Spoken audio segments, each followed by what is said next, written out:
Julie Irene Oldag, later known as Julie Keown, had a peaceful and happy childhood in the town of Plattsburg, Missouri, located in the heart of the American Midwest. Born on May 16, 1973, she was the eldest of two children. Growing up alongside her younger brother, Chad, Julie's parents, Nancy and Jack, were well-respected members of the community. They lived modestly but comfortably, sustained by their farm work.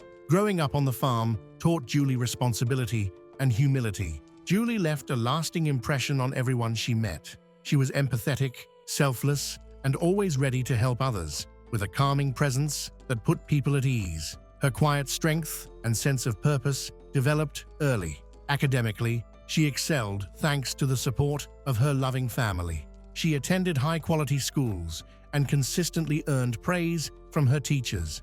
Her compassion eventually inspired her to pursue a career in nursing.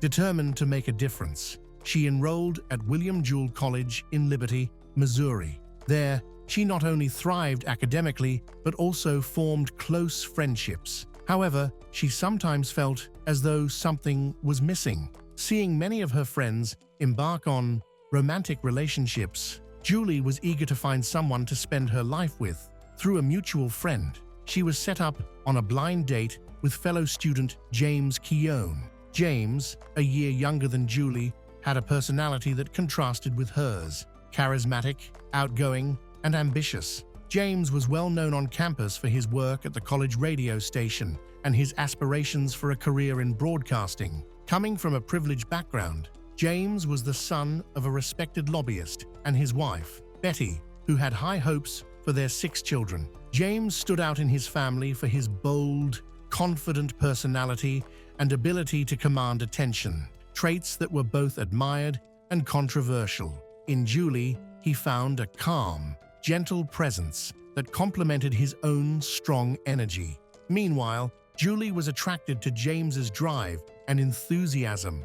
Their connection was instantaneous, and they soon became inseparable, forming a well-known couple on campus. While still in college, James began working as a local radio host, quickly becoming a familiar voice in the community. Julie remained focused on her nursing studies and clinical training, preparing for the challenges of her career.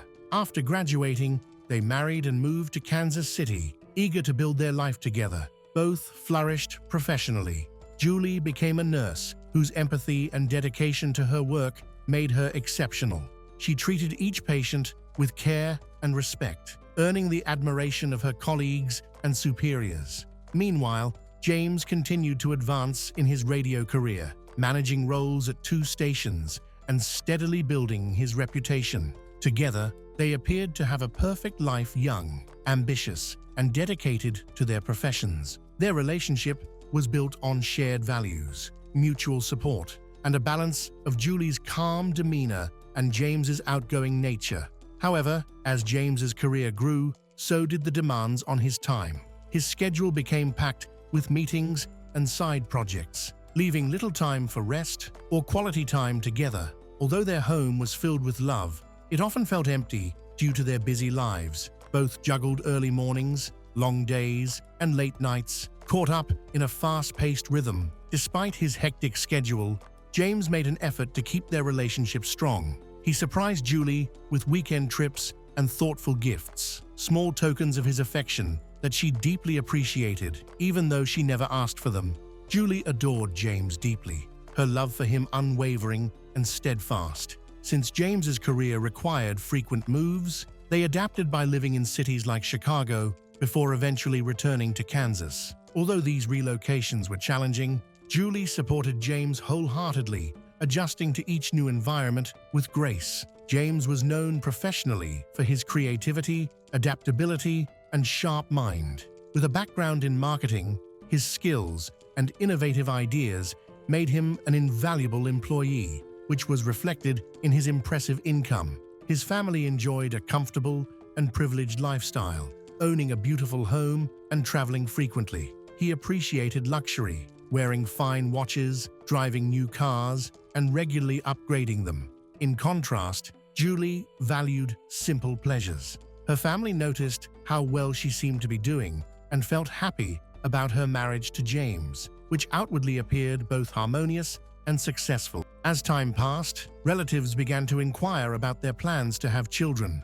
However, for James and Julie, this was a painful subject. They had been trying to conceive for years without success, despite undergoing countless tests, consulting specialists, and exploring every available option. There was no medical explanation for their infertility. Despite the hardship, they remained hopeful and continued with their lives, bearing the heavy weight of uncertainty. James redirected his focus to his career, pursuing personal growth and professional recognition. Already well regarded in his local community as a radio presenter, James set his sights higher. In 2003, he applied to Harvard Business School and was accepted with a prestigious scholarship. This achievement transformed their lives. They moved to Boston so James could start his studies. While Julie transitioned to remote work in medical software development, James also took on remote marketing projects. Although Julie wholeheartedly supported his ambitions, the move created emotional challenges for her. She missed her family, their home in Missouri, and the sense of familiarity she had left behind. Nevertheless, her love for James and her pride in his accomplishments kept her devoted to him. At Harvard, James surrounded himself with influential people and worked hard to build an impressive public image. Yet, despite his many achievements, he always seemed to crave more. Meanwhile, Julie continues to hope for a baby, although her health begins to decline alarmingly. Around 8 months after their move to Boston, she started experiencing constant fatigue, muscle pain, and frequent illnesses. Multiple medical exams provided no clear answers. Then, on August 20th, 2004, her condition suddenly took a turn for the worse. She woke up disoriented, with severe headaches, and found herself unable to perform basic tasks. She slurred her words, struggled to write, and felt the world spinning. Alarmed, James rushed her to the hospital, where her symptoms quickly worsened. Doctors immediately recognized the seriousness of her condition and conducted urgent tests. Suspicion fell on her kidneys as her health declined rapidly. By August 2004, Julie received life-changing news: her kidneys were no longer functioning properly. This became the first real clue to her long-standing health struggles, including infertility, though the connection was not fully understood. Despite extensive testing, her symptoms, muscle weakness, confusion, and fatigue did not align entirely with typical kidney failure cases. Some doctors initially suspected that Julie might have a rare kidney condition, but they were unable to arrive at a definitive diagnosis. After spending 3 days in the hospital, her condition unexpectedly improved without any clear medical intervention. With no solid explanation for her symptoms beyond potential kidney issues, she was discharged. Although the doctors were baffled, her symptoms eased, and she became eager to move forward, hoping to recover both emotionally and physically. She took a short trip to Missouri to visit her family, surrounded by loved ones and the comforting familiarity of home. Julie's spirits lifted, her strength returned, and her family was relieved to see her smiling and full of energy once more. It seemed the worst was behind her. However, this relief was short-lived. Not long after returning to Boston, Julie's health declined again. Her symptoms, dizziness, fatigue, and speech difficulties resurfaced. Albeit less severe than before, her family grew increasingly concerned, speculating that her episodes might have a psychological origin, perhaps stemming from the stress of relocating, the emotional strain of infertility, or even feelings of homesickness. Even Julie's doctors entertained the possibility that stress was a contributing factor. Yet, despite these theories, the possibility of a more serious underlying condition couldn't be ruled out. Tragically, on September 4, 2004, just 2 weeks after her initial hospitalization, Julie's condition took a dramatic and alarming turn for the worse. She was admitted to the hospital again, gravely ill, barely able to speak, nearly completely paralyzed, and soon slipping into a coma. It became evident to the medical team that her kidneys were not the primary issue.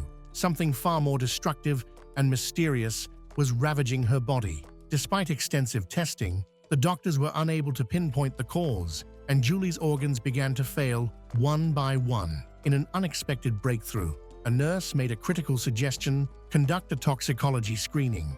Although such a test was uncommon in cases like Julie's, the nurse's intuition proved to be pivotal. The toxicology report revealed a horrifying truth. Julie had ethylene glycol in her system, a poisonous chemical commonly found in antifreeze and engine coolant. The symptoms of ethylene glycol poisoning, kidney failure, confusion, and severe physical decline matched Julie's condition perfectly. The report confirmed she had been deliberately poisoned. As Julie lay comatose and unresponsive on September 4th, her family rushed to the hospital, devastated by her deterioration, helpless to do anything but wait. They watched her condition worsen. After 4 days in a coma, on September 8, 2004, Julie passed away at the age of 31. Despite the relentless efforts of the medical team, the diagnosis had come too late. Her body had suffered too much damage to recover. Her sudden death left her family and friends in shock. Only days earlier, she had been laughing and talking with her loved ones. Now, she was gone. The toxicology findings immediately raised suspicions of foul play.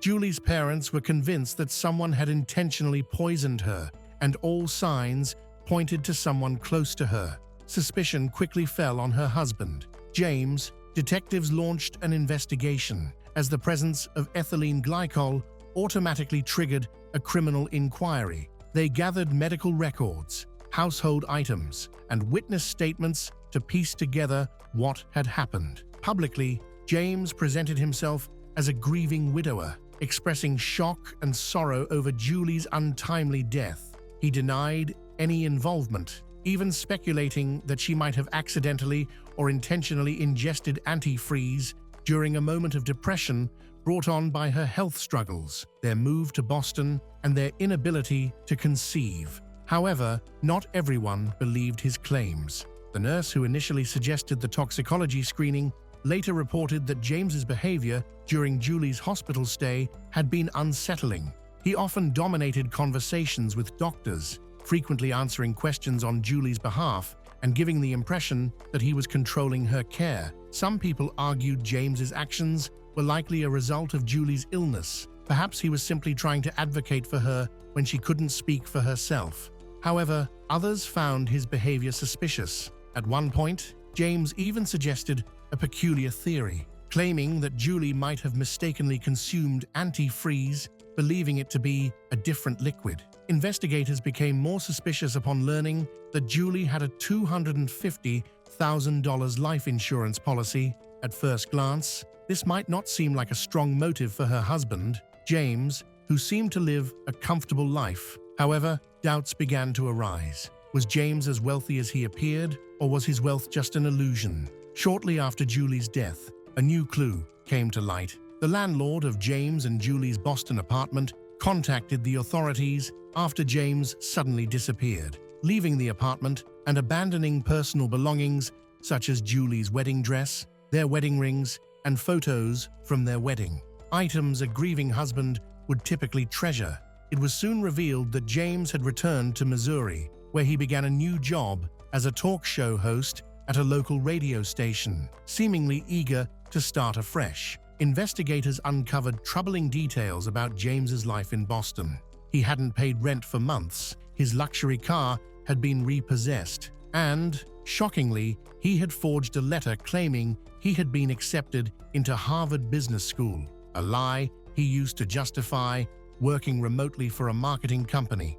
This company had hired him for a high-paying project to design a website, but he failed to deliver results and appeared to lack the necessary skills for the job.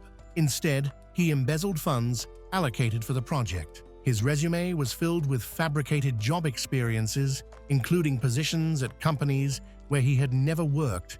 Even Julie, his wife, was unaware of the full extent of his deceit. Despite pretending to go to work, buying new furniture, and maintaining a luxurious lifestyle, James's financial troubles deepened. He had no stable income. His utilities were about to be cut off, and he was drowning in debt. At some point, Julie's life insurance policy became a potential solution to James's mounting financial problems. Back in Missouri, James shared inconsistent stories about Julie's death with his new acquaintances. Some say she died of a mysterious illness. Others say she harmed herself. When asked what he planned to do with the insurance money, he casually remarked that he would buy a BMW. He also mentioned dating someone new and wanting to start a family. As suspicion grew, investigators turned their attention to James. Although his behavior raised numerous red flags, the evidence against him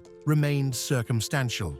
Friends recalled James confidently boasting that he couldn't be convicted because there was no direct proof. Oddly, however, he never explicitly denied involvement in Julie's death. Investigators conducted thorough searches of his Boston apartment, his family's property, and his home in Missouri, but nothing incriminating was found until they examined his computer. Despite his attempts to wipe his hard drive clean, forensic experts recovered disturbing internet searches, such as how to get rid of someone and antifreeze poisoning. These searches aligned with Julie's toxicology results. Investigators also discovered that James had encouraged Julie to drink Gatorade weeks before her death, claiming it was good for her health. Toxicology tests would later reveal that she had been poisoned with ethylene glycol, the main ingredient in antifreeze, over an extended period, explaining the mysterious illness she suffered before her death.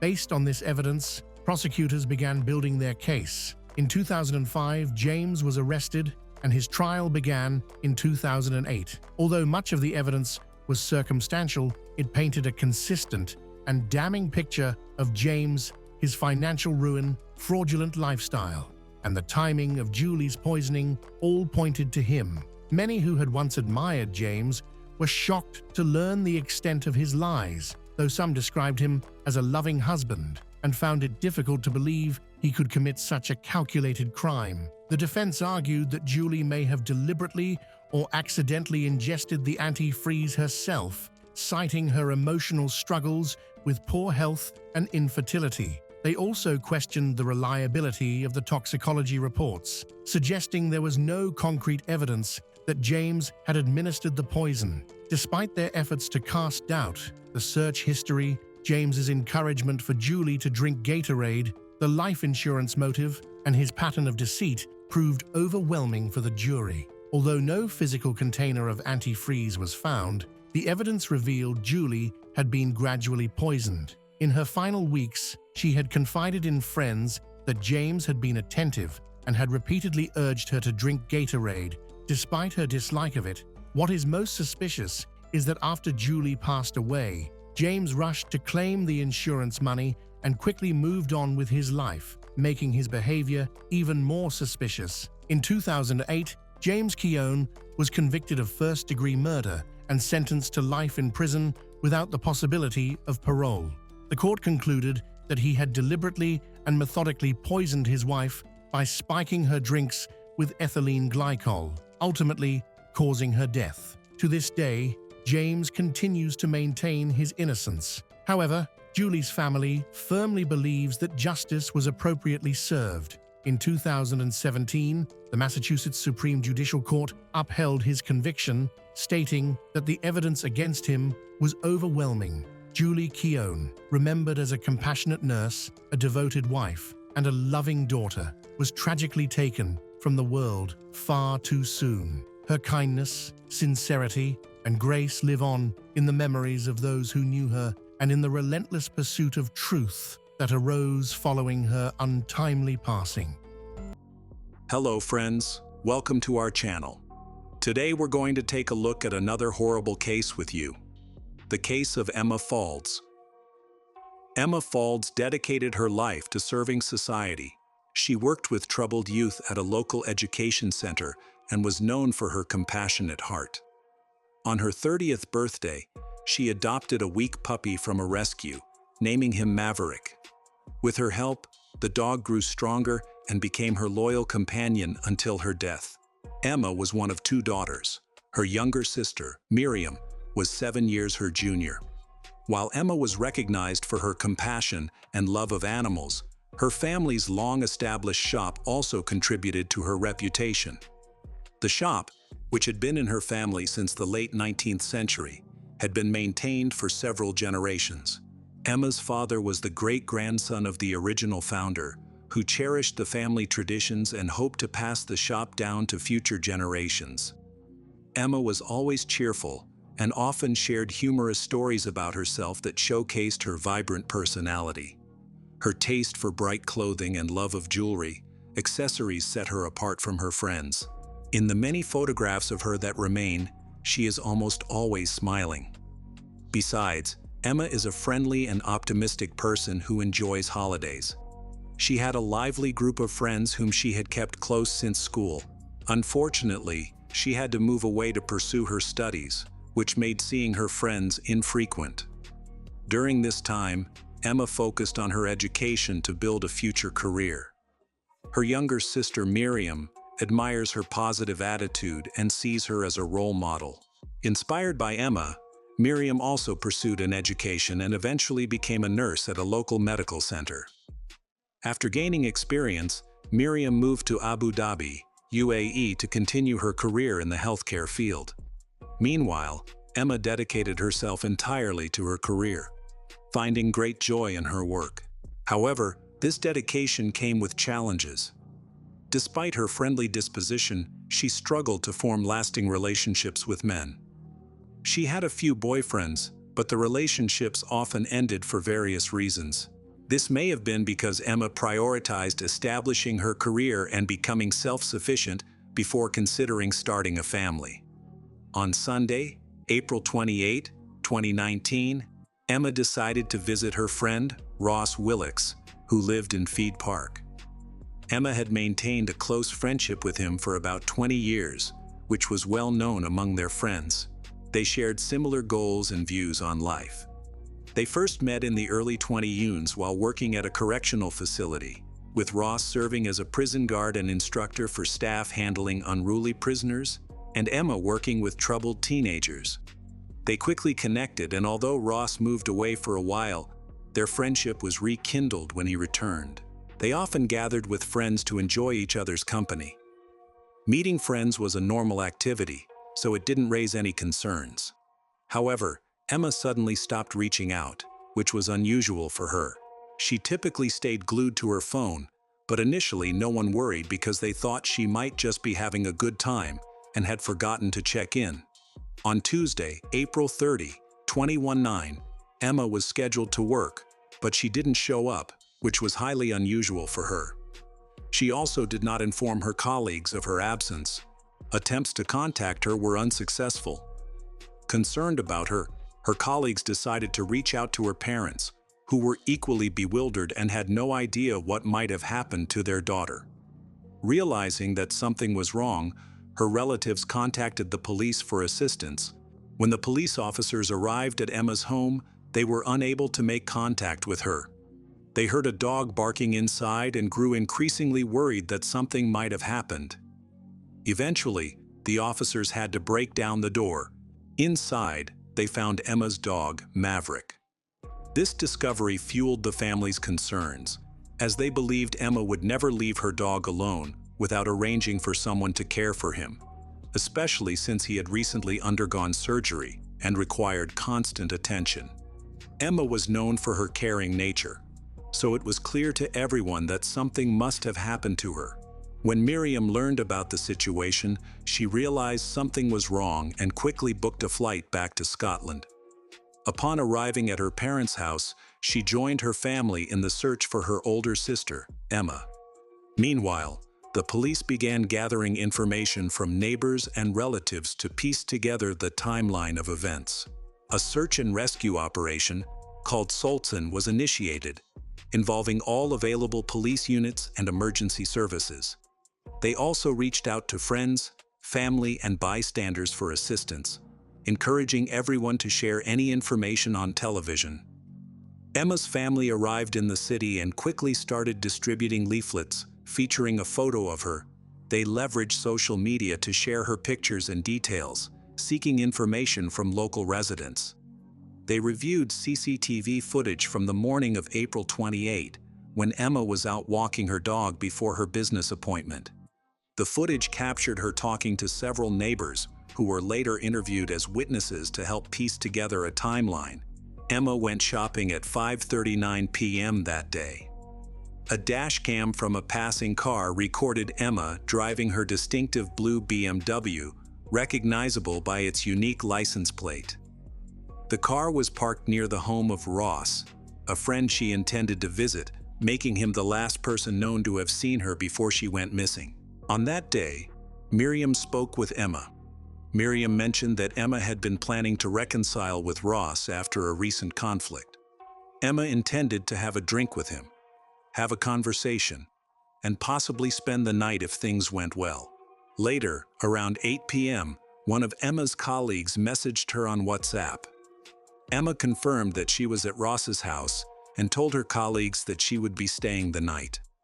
The relationship between Emma and Ross is unclear, but her close friends and family have maintained that they are just friends.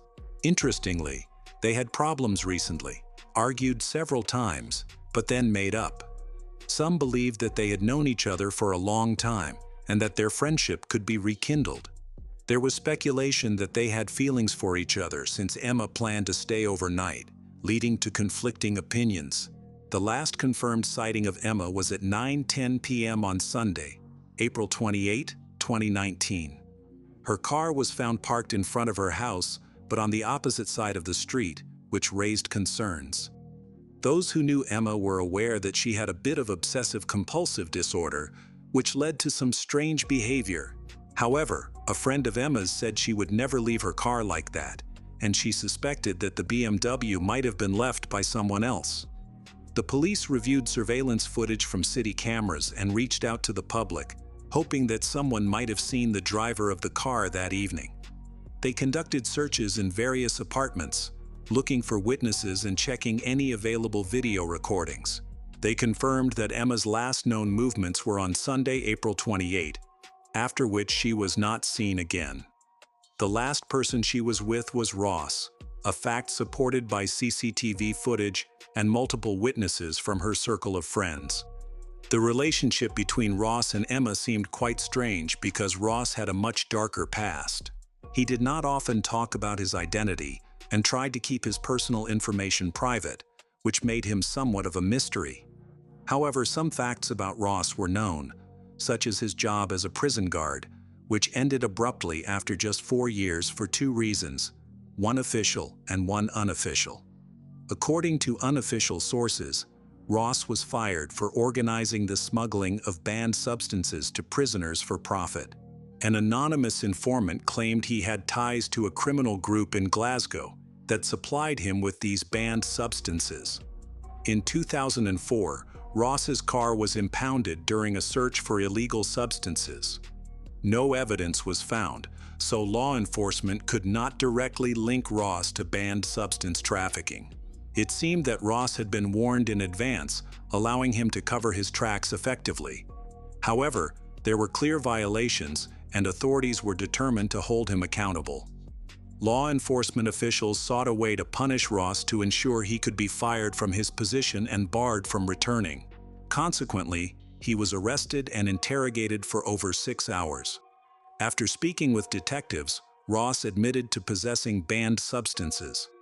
Although a trial took place, it appears he did not face any formal penalties. Instead, he was suspended, essentially ending his career as a prison guard. He felt the need to start over and pursue his education. Ross enrolled at the University of Glasgow to study engineering, where he excelled and demonstrated great potential. After graduating, he received multiple job offers and quickly began working in his field. Over the next few years, he held positions in various companies and factories around the globe, traveling to places like Great Britain, France, Belgium, and even the Middle East.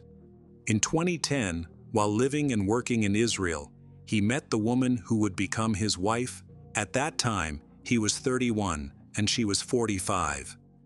Despite their age difference, their relationship seemed strong.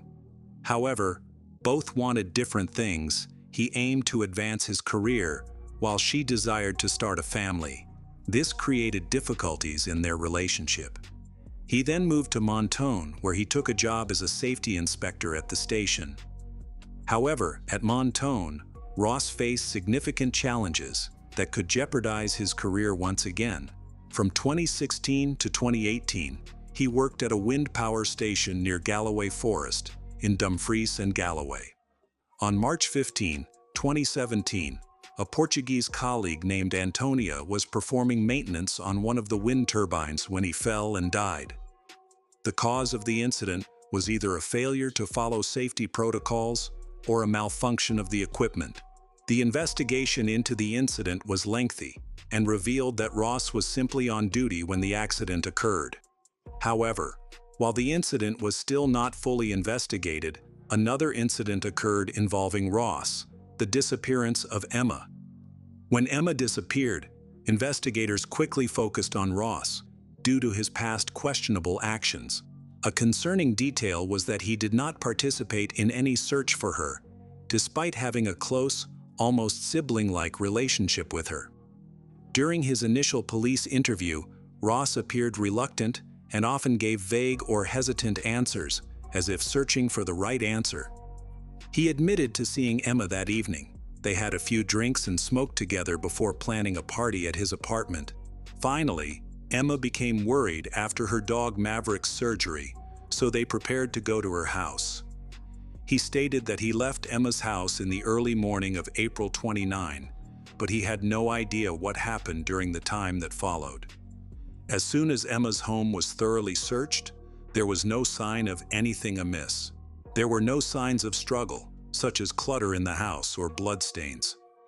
This led police to suspect that Ross and Emma may not have been at her house, raising concerns that he may be lying to cover up the crime. Detectives planned to gather information from Ross, and on May 7, he was arrested, just a week after Emma was officially reported missing. The following day, he faced charges of murder and obstructing the investigation, although Emma had still not been found.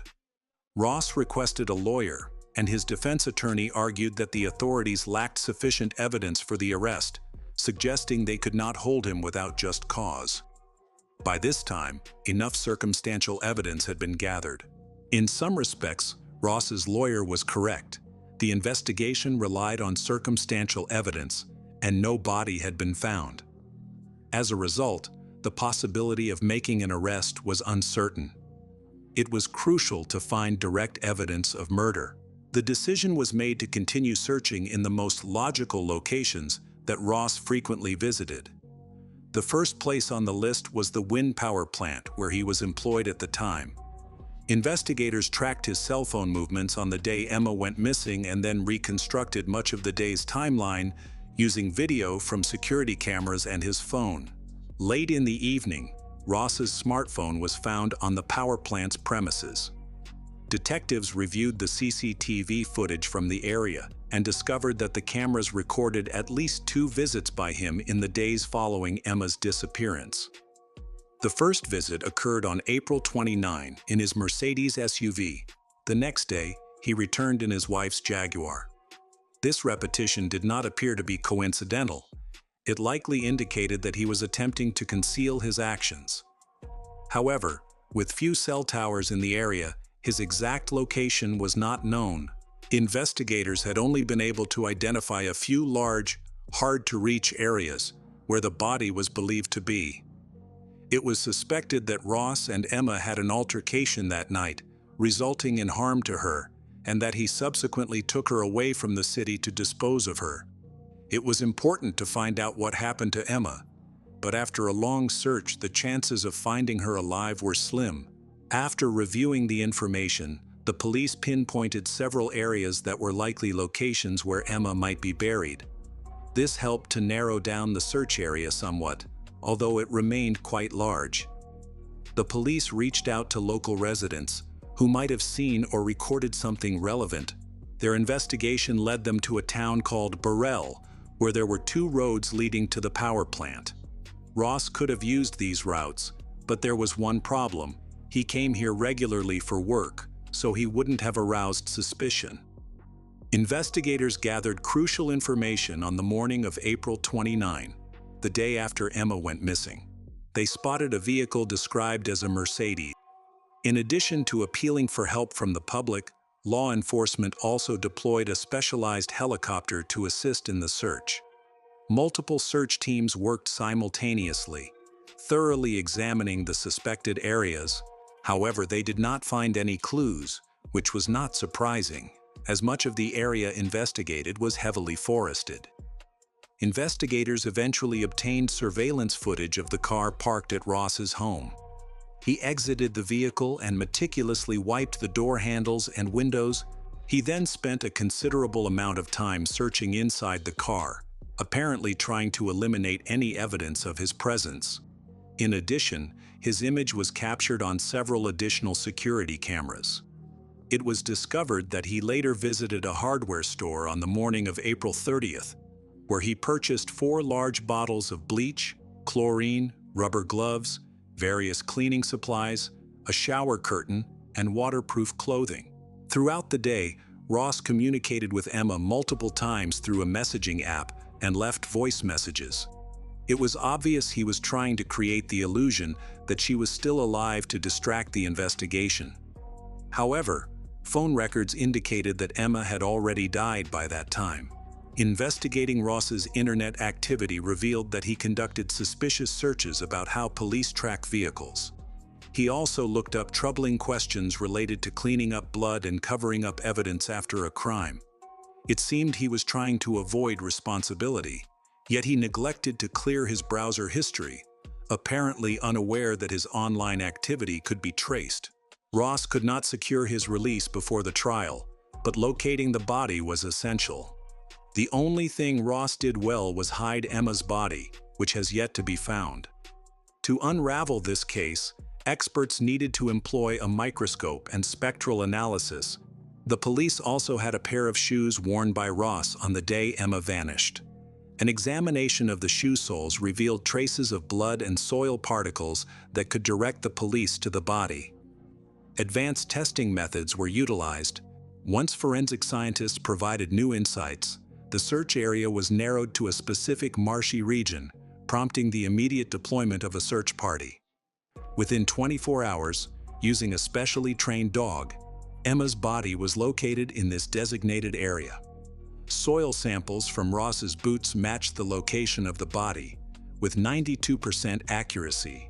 Emma was found in a remote swampy area filled with soil and moss, far from populated regions where no one would think to search for her. The location was hard to access from the air and was not easily visible. Her body was discovered naked, hidden in the bushes and covered with clumps of moss and surrounding vegetation, indicating that Ross tried to conceal her. On June 12, 2019, authorities officially announced the discovery of Emma Fauld's body, which was reported a month and a half after her disappearance. Sadly, Emma's body was in a severely decomposed state, making it impossible for forensic experts to determine the cause of death, and she could only be identified through dental records. Until the very end, her family clung to the hope that she was alive and being held by kidnappers. However, just a week after her remains were found, they publicly confirmed their search for their daughter and began posting memorial messages on dedicated social media pages. Just 3 months after Emma passed away, her beloved dog Maverick also died. Many believed Maverick didn't survive because he was heartbroken over Emma's death. This belief seemed understandable since he died earlier than expected for his breed. People were determined to find out the truth behind Emma's death, and they wanted justice. Unfortunately, the court system was slow, so the murder trial hearings did not begin until 2021. During the past 2 years, Ross consistently maintained his innocence and denied both charges against him. Unfortunately, despite his lawyer's efforts, he was found guilty on May 25. Ross Willix received a life sentence, but was eligible for parole after 20 years. Even after the verdict, Ross continued to claim he was innocent. Authorities noted that he was the only person who truly knew what happened in his home, making it impossible to recreate the incident accurately. Ross was understandably upset by the court's decision and promptly filed an appeal. His case went through several levels of the judicial system, eventually reaching the Supreme Criminal Court of Edinburgh, where the appeal was denied 6 months later. As a result, he had to accept his situation and is now serving his sentence alongside the prisoners he once supervised. At one point, he might have even supplied them with banned substances. Some are now speculating whether Ross may have pushed a coworker off the wind turbine. This seems suspicious, especially considering Ross's ability to kill. It is possible that Ross had an altercation with his coworker and pushed him off the turbine. However, this remains purely speculation, as there is no evidence to prove or disprove this theory. The Shafia family fled war and instability, hoping to build a new life in Canada. They were originally from Afghanistan, a country where traditions dictate fate, family honor outweighs personal freedom. On the surface, they appeared to be an ordinary immigrant family, a father who had achieved financial success, 2 wives, and 7 children. However, behind this image of prosperity lay a harsh reality. Control, fear, and strict discipline became inseparable parts of their lives until one day, the family found itself at the center of one of the most shocking and tragic crimes in the country's history. Mohammed Shafia was born into a poor Afghan family. His father passed away when he was just 2 years old, leaving his mother to care for the household alone. From a young age, he understood that survival required resilience. Education was a luxury beyond his reach, so he started working early. At first, he helped his mother with household chores and then moved on to repairing appliances. Eventually, he realized that there were other ways to make money by buying and reselling goods for a profit. Muhammad's business quickly expanded. He dealt in electronics, furniture, and automobiles, constantly finding new ways to grow his wealth. Lacking formal education, he relied on his instincts and sharp business sense to seize every opportunity. As his financial situation improved, he felt ready to start a family. Rona came from a respected and wealthy background where her family valued traditions and ensured their daughters received an education. Although she was raised in a loving environment, her future was largely predetermined. Like many young women in her social circle, she was expected to marry whoever her parents chose for her. When her parents announced that she would marry Mohammed Shafia, she felt she had no choice but to accept their decision as her duty. The wedding took place at one of Kabul's finest hotels, featuring hundreds of guests. To outsiders, it appeared as a prestigious union between 2 noble families, yet no one considered Rona's true feelings. After the wedding, her life changed significantly. She was now expected to obey her husband, manage the household, and meet all his expectations. Years went by without any children, which caused Rona's status within the family to become unstable.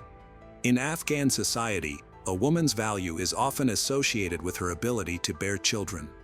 Muhammad's frustration grew, and rumors about Rona's inability to conceive began to circulate among relatives.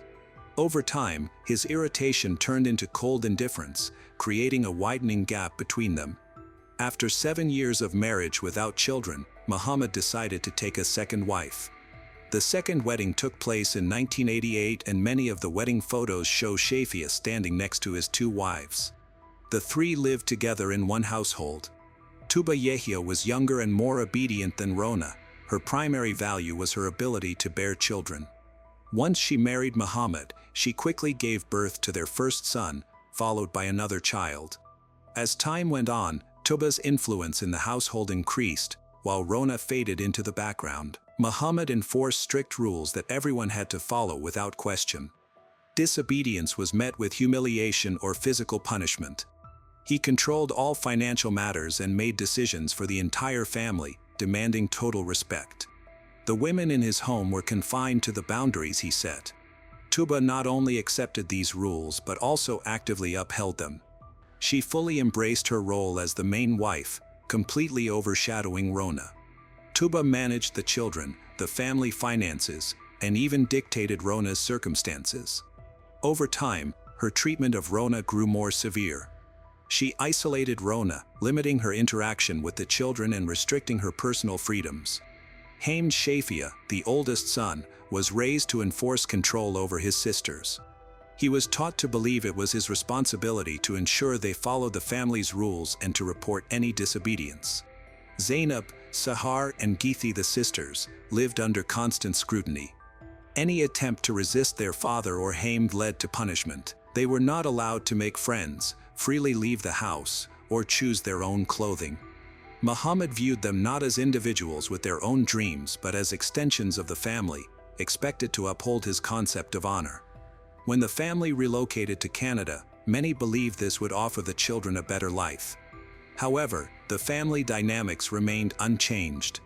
If anything, the control within the household became even stricter. Muhammad recognized that his children were now in a society where women had rights, so he tightened his authority.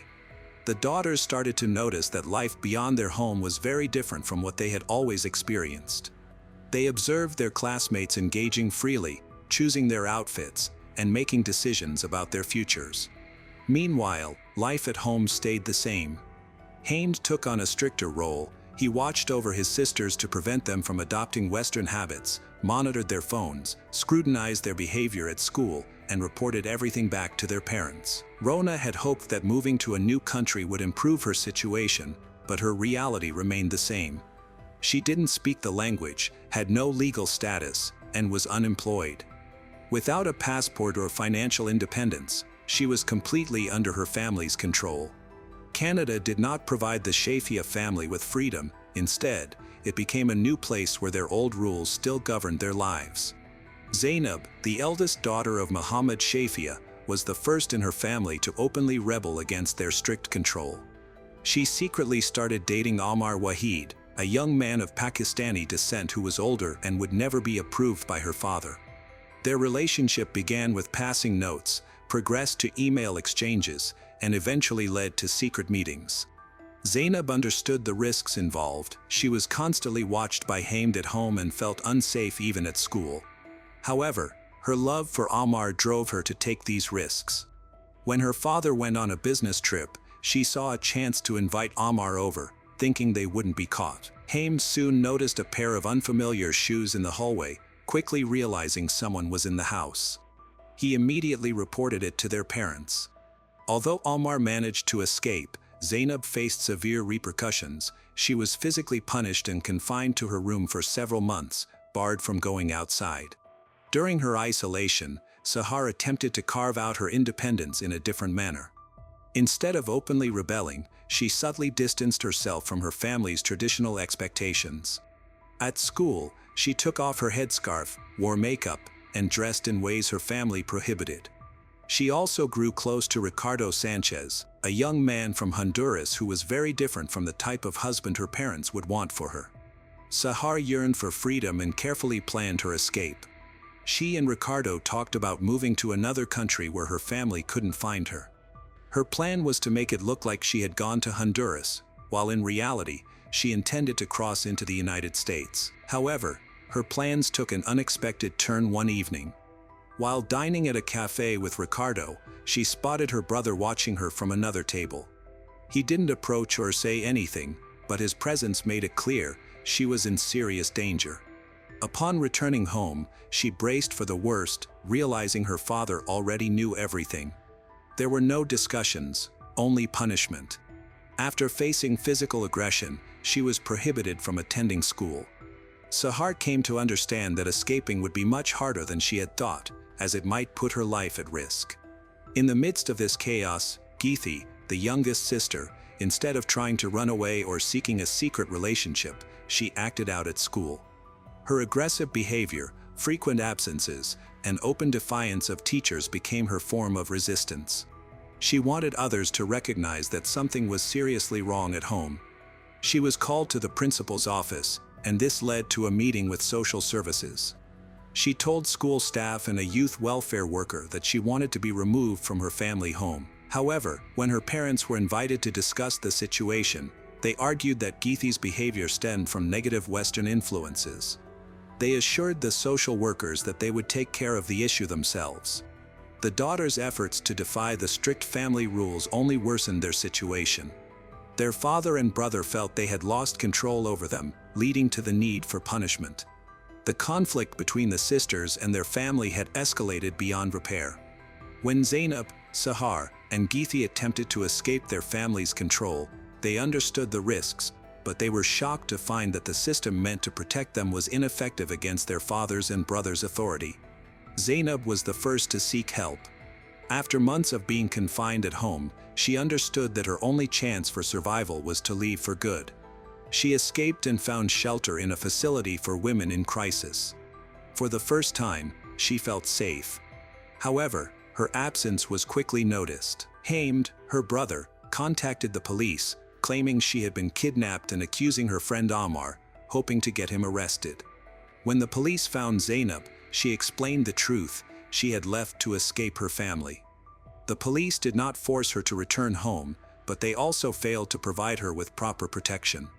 After witnessing what happened to her sister, Sahar sought her own way out.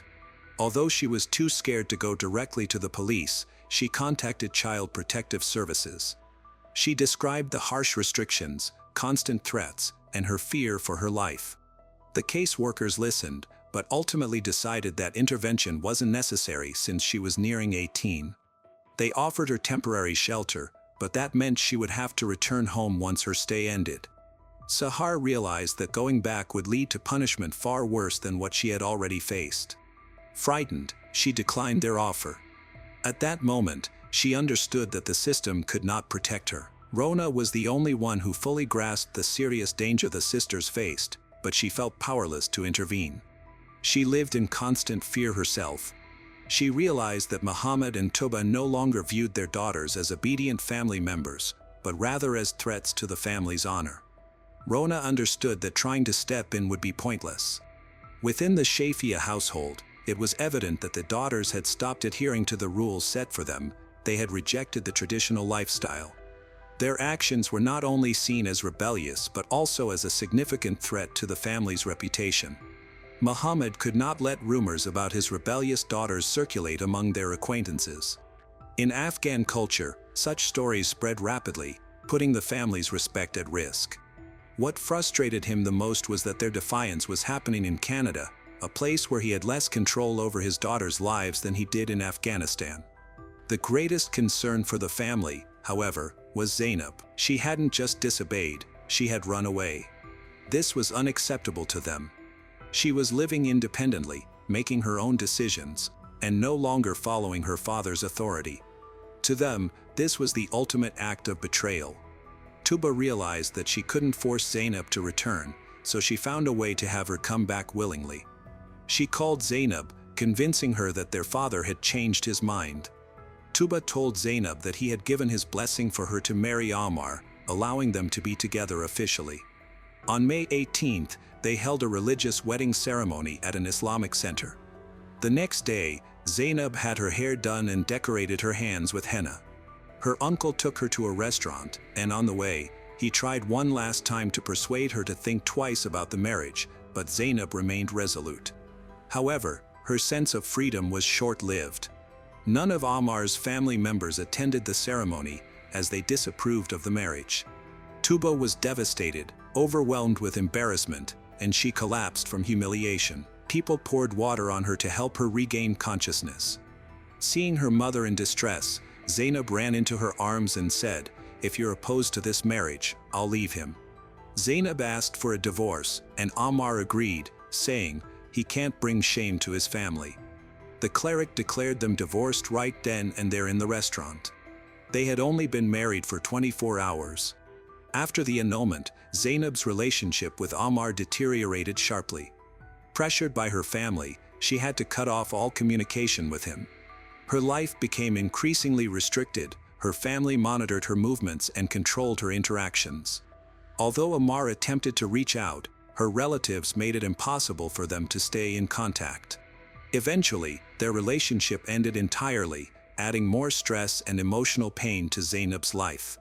She realized she would never experience true freedom and lost all hope for independence.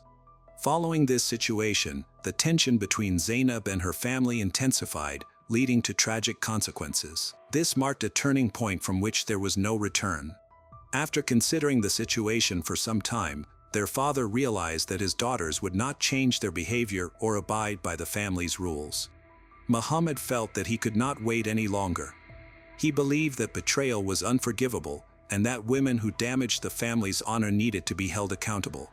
He thought he had been too forgiving in the past, and if they did not take action quickly, their family's reputation would be at risk. Therefore, he decided that his daughters would no longer be allowed to live. The only task remaining was to figure out how to execute this plan. Muhammad wanted to keep a low profile because he understood that a crime like this needed careful planning to appear accidental. Thus, the planning commenced. They began preparations weeks ahead of time. Muhammad, Tuba, and Hamd outlined the steps to carry out their plan.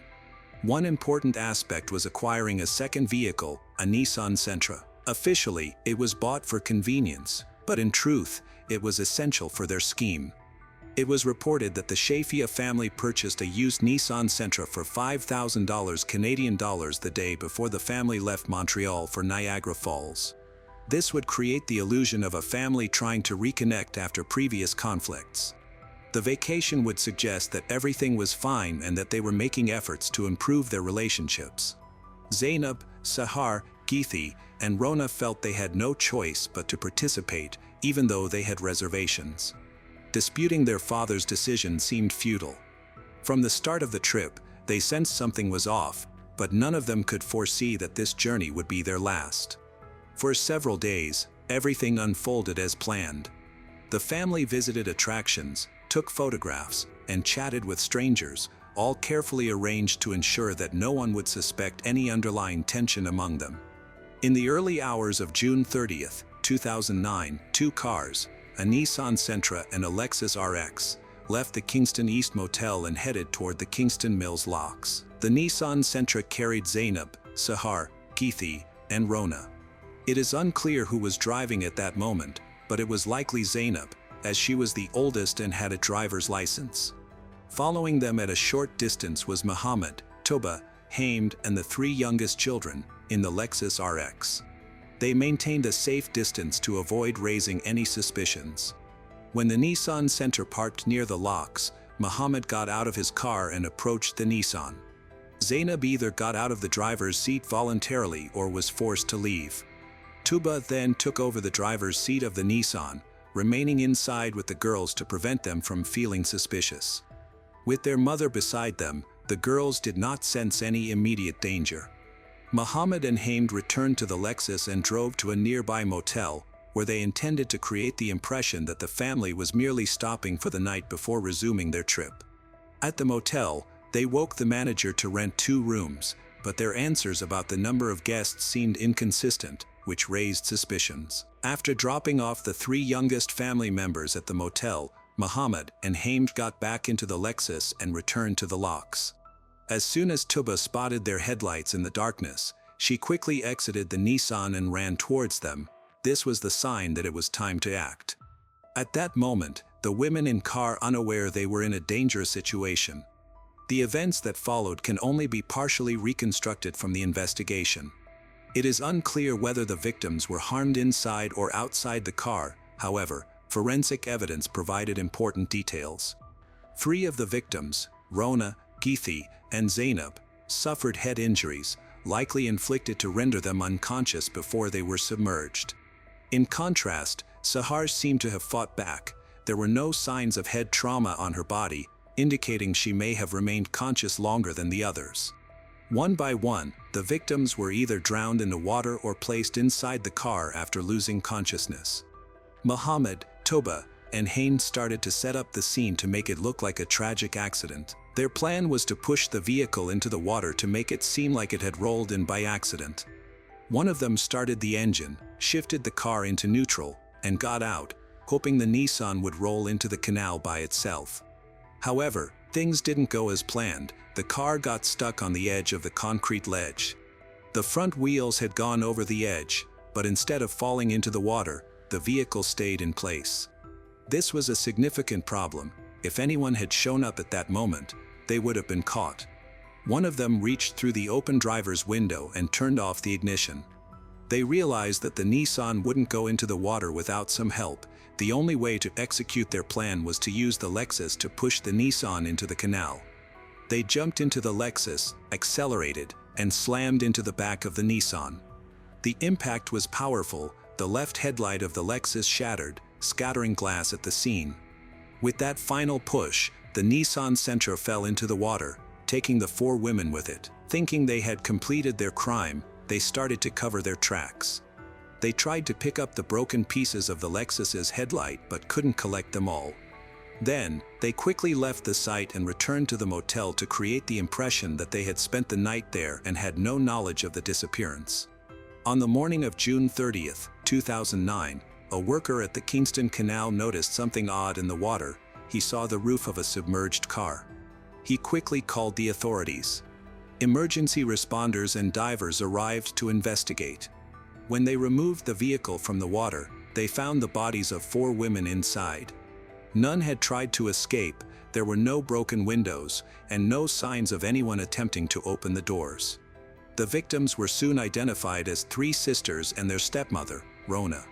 Zainab was in the front passenger seat, her head leaning forward, her black cardigan soaked and worn backward after hours underwater. In the back seat was her younger sister Sahar, while Geethy's lifeless body was found above the driver's seat with one arm resting on the headrest and the window next to her fully open. Rona was curled up in the middle of the back seat. None of them were wearing seat belts.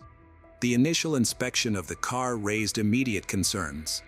The seat belts were unused, which was odd. During an emergency, people usually grab onto something for safety, yet there were no signs of a struggle. Meanwhile, 3 individuals walked into the Kingston police station: Muhammad Shafia, his wife Tuba, and their son Hamd. They reported that 4 women were missing, claiming that the women had taken the car keys during the night and left without permission. They suggested that the most likely reason for their disappearance was an attempted escape that went wrong. Initially, their story seemed plausible. The family mentioned that Zainab and Sahar had a history of defiance and conflicts with their parents. They reasoned that if the women tried to run away, they might have panicked, lost control of the car, and accidentally driven into the water. However, the first pieces of evidence soon raised doubts about this narrative. First, the car was found in a Kingston Canal, which is not a road or highway and impossible to access by accident without knowledge of the area. Second, the condition of the bodies was concerning. If the women had been alive when the car entered the water, they would have tried to escape, yet there were no signs of struggle, no scratches on the windows or attempts to open the doors. This prompted investigators to reevaluate the family's account, and the theory of an accidental crash began to unravel. Detectives began examining statements from the motel staff where the Shafia family had stayed. They discovered that no one saw the women enter the building and surveillance cameras did not record them leaving. This raised suspicions, indicating that someone was definitely lying. While the police proceeded with their investigation thoughtfully and without jumping to conclusions, it became evident early on that this situation was not merely a tragic accident. It appeared to be a carefully orchestrated crime disguised as one. During questioning, Muhammad, Tuba, and Hamd struggled with details. At first, they claimed the women had left during the night, but when asked for the exact time, none of them could provide a clear answer. Their statements about when they supposedly left kept changing. Hamd insisted that he had been asleep and hadn't heard anything, while Tuba claimed there had been noise in the house that night. Later, she added that she had woken up and seen the women leaving, only to contradict herself by saying she didn't remember. Muhammad initially stated that he had been in a different motel room at the time, but security footage showed otherwise. Police conducted a thorough examination of the car found in the water. At the scene, they discovered fragments of broken headlights. However, these fragments did not belong to the submerged vehicle. This meant that another car had been present and could have played a role in the incident. Forensic experts took a closer look at the front of the family's Lexus SUV. The damage patterns on the vehicle matched the broken fragments found at the scene. Further analysis revealed that the Lexus had dents and impact marks consistent with a collision with another car. These findings confirmed a new theory: the victims had not simply been left in the vehicle, they had been deliberately pushed into the water. Investigators knew they needed stronger evidence. so they decided to place a listening device in the Shafia family's vehicle, hoping the suspects would incriminate themselves. A few days later, the police got exactly what they were looking for. The recordings captured conversations in which Muhammad openly expressed satisfaction with what had happened. He stated that his daughters had brought shame to the family and that honor had been restored. Tuba supported his words, saying they had done what was necessary. Hamd, meanwhile, repeatedly insisted that their actions had been justified. These recordings became key pieces of evidence. They proved that the crime had been premeditated and that the family had deliberately taken the lives of 4 women. The evidence left no room for doubt. The police were now ready to make their move. Muhammad Shafia, his wife Tuba, and their son Hamd were arrested on July 23, 2009. That day, they had no idea that law enforcement had already gathered enough proof to charge them. The family was preparing to fly to Dubai, but they were taken into custody just before departure. Muhammad never believed it coming, until the last moment. He believed that the deaths of his daughters and Rona had been successfully staged as an accident, but the investigation had stayed one step ahead. When they were read their charges, first-degree murder and conspiracy to commit murder, they tried to remain composed, but their expressions told a different story. The trial began in January 2012 and lasted 3 months, drawing enormous public attention. Prosecutors presented undeniable evidence that the crime had been meticulously planned. The most damning evidence was the recorded conversations in the family's vehicle. In them, Muhammad proudly stated that his daughters had gotten what they deserved, while Tuba and Hamd fully supported this sentiment. These recordings shattered any remaining doubts about their guilt. In addition to the recordings, physical evidence was presented. Investigators demonstrated that the family's Lexus had damage consistent with a collision involving the Nissan Sentra. Experts confirmed that the Lexus had been used to push the victim's car into the water. Witnesses were called to testify. Social workers, teachers, and friends of the sisters revealed that they had spoken about the harsh treatment they faced from their father and brother. Many knew they lived in fear, but no one could have imagined it would end in such a horrific way. During the trial, Muhammad showed no remorse. He insisted that the court had misinterpreted the situation and continued to claim that his daughters had brought shame to the family. Tuba, who initially portrayed herself as a grieving mother, later changed her strategy and began denying any involvement. Hamd attempted to present himself as a victim of his father's influence, but the recorded conversations completely dismantled his defense. After 15 hours of discussion, the jury found each defendant guilty of 4 counts of first-degree murder. Muhammad, Tuba, and Hamd received life sentences in prison, with no chance of parole for 25 years. They appealed the decision, hoping for a reversal, but the court confirmed their conviction. Their actions were deemed an act of honor-based violence, a deliberate and calculated crime committed in the name of control and tradition. The family, once focused on preserving its honor, lost everything. Their names became associated with cruelty. The Shafia case is now one of the most shocking examples of such crimes in Canadian history. After the arrests of Muhammad, Tuba, and Hamd, the remaining Shafia children faced a challenging situation. As they were still minors, they needed guardianship. Canadian authorities intervened, placing them under state protection and assigning social services to ensure their well-being. To safeguard them from public scrutiny and potential retaliation from extended family, their identities and locations were kept confidential. Some relatives in Afghanistan tried to intervene, demanding the children be returned to their biological family, but Canadian law protected them from such demands. The younger Shafia children were given a chance to grow up away from the harmful environment of their past. They changed their names and started new lives. However, they would always carry the tragedy of their family's crimes as a lasting reminder. Their current whereabouts are unknown, but one certainty remains: they were given the opportunity for a better life, unlike their late sisters and Rona. Anna Nezovich, a U.S. citizen, had moved to Madrid after 13 years of marriage to take some time for herself and start anew. While in Madrid, she was involved in finalizing her divorce, making future plans, and keeping in touch with her family and friends. On February 2nd, Anna made her last known phone call. The very next day, messages began arriving from her phone, raising immediate concerns. One of her close friends quickly noticed that the texts did not sound like Anna. Anna was born in 1983 in Colombia to a family that valued traditional Balkan customs. Her upbringing emphasized the importance of family, discipline, and education. Growing up, she was known for her neatness, organizational abilities, and independence, traits that remained with her throughout her life. Later, Anna moved to the United States, became a U.S. citizen. Living in here opened up new career and personal growth opportunities for her.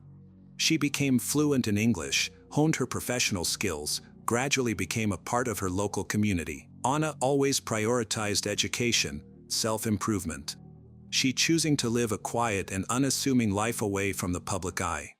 In the early 2000s, Anna met David Nezovich in Fort Lauderdale, Florida. Their relationship progressed quickly. They then moved in together and got married. As their personal relationship grew, they became business partners as well, founding a company focused on tech support and IT solutions. David took care of the technical aspects of the business, while Anna managed organization and long-term strategy. Eventually, they began investing in real estate, acquiring properties throughout Florida. From the outside, their life together seemed stable. They had a thriving business, a home, and a comfortable lifestyle, giving the impression of a couple on the path to financial independence. However, underlying issues were developing. Friends and acquaintances were largely unaware of the growing problems in their marriage. Over time, serious conflicts arose, including financial disagreements and deeper personal issues. By 2023, Anna and David's marriage had deteriorated to a breaking point. Those close to them reported they were in the midst of a separation, with asset division becoming the main focus. This included both their tech business and several real estate properties. Although they had not yet finalized the divorce, both were already preparing for it. Negotiations had started, disagreements emerged, and tensions were rising. With the conflict escalating, Anna chose to temporarily leave the U.S.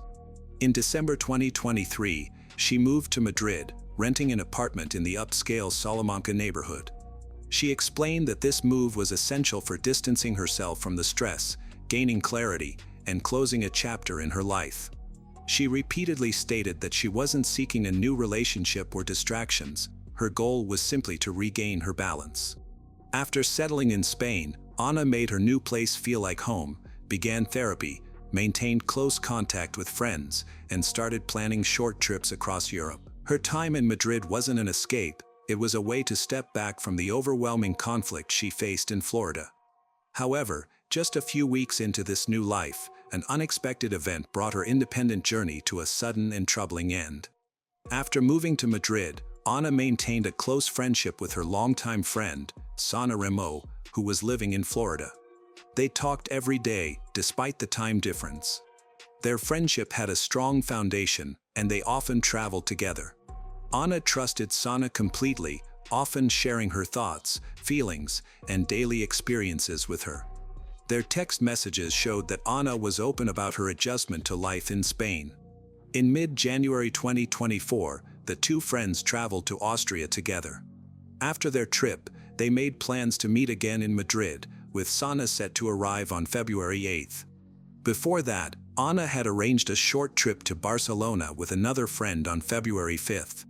They had already booked their tickets for the trip, which was not just a vacation but also included attending a conference. Anna had discussed their plans and was excited about the upcoming journey.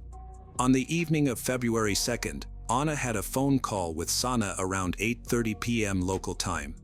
They spoke for over an hour. Anna mentioned that she planned to stay in that night and had no plans to go out. She appeared calm and talked about her day, sharing details about errands and household chores. Their conversation ended around 10 p.m., which is the last confirmed time anyone had contact with Anna.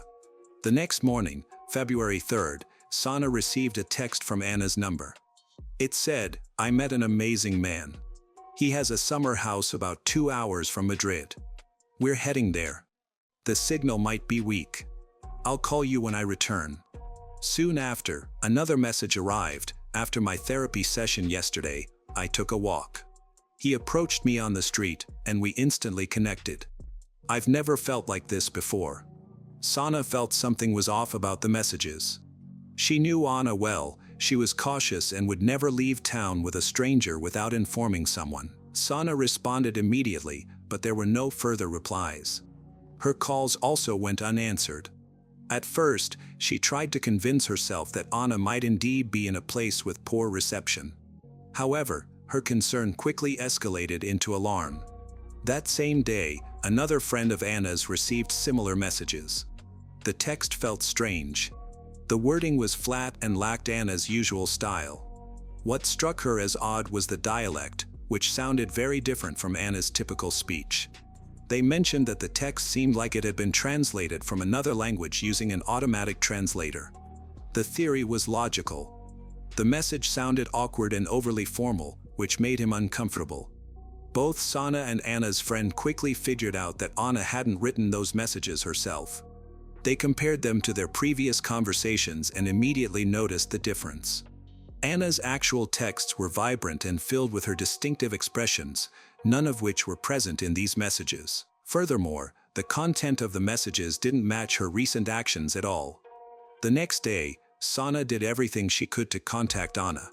She reached out to their mutual friends, tried tracking her location using apps, and even called local hospitals. However, nothing worked. Although Anna's phone was on, she did not answer. After, Sana quickly contacted the Madrid police. She explained that Anna's sudden silence was very unusual and that the messages had a tone that Anna wouldn't normally use.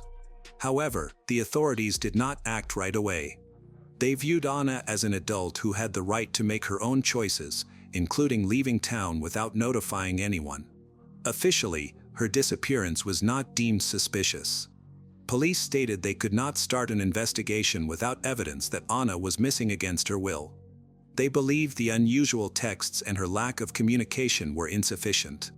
The only definitive point they recognized was February 5th, the day Anna was supposed to travel to Barcelona. Authorities indicated that if she did not arrive at the station or reach out by that date, her absence would be considered a formal missing persons case. As a result, no significant actions were taken for 3 days after Anna stopped responding. The police did not check her phone records, search her apartment, or look into her recent activities. After Anna went missing, her friends tried hard to find her. They called and texted her repeatedly and even contacted people in Madrid, but nothing worked. On February 5th, Anna was supposed to be at the train station but didn't show up, and none of her phones were answering. It was only then that authorities officially declared her a missing person. That same day, a request was made to the court for permission to search her apartment and access her phone records. However, the request was denied by a judge due to a lack of evidence suggesting any crime had occurred. There were no signs of forced entry, loud noises, or aggressive behavior. Therefore, there was no legal basis for allowing a search or accessing her private information. Days later, when law enforcement entered Anna's apartment, they found that the door was locked from the outside. Inside, everything looked untouched. Her belongings were in order, there were no signs of a struggle, and nothing valuable was missing. However, the fact that her home was undisturbed raised serious concerns about her disappearance. It indicated that she might have either left voluntarily and never returned or that someone took her out without breaking in. Anna's brother, Felipe Henao, kept in close contact with Spanish authorities but pointed out that coordinating internationally was difficult. He shared with reporters that the investigators in Madrid had limited English proficiency and that U.S. officials had not yet provided significant assistance. He expressed worry about the lack of communication among Spanish police, the FBI, and the U.S. consulate. Despite the disappearance of a U.S. citizen under mysterious circumstances abroad, the initial days following Anna's vanishing were poorly managed. This was a critical time when they could have gathered fresh evidence, interviewed neighbors, and reviewed phone activity or camera footage. Instead, valuable time was wasted, assuming Anna left on her own.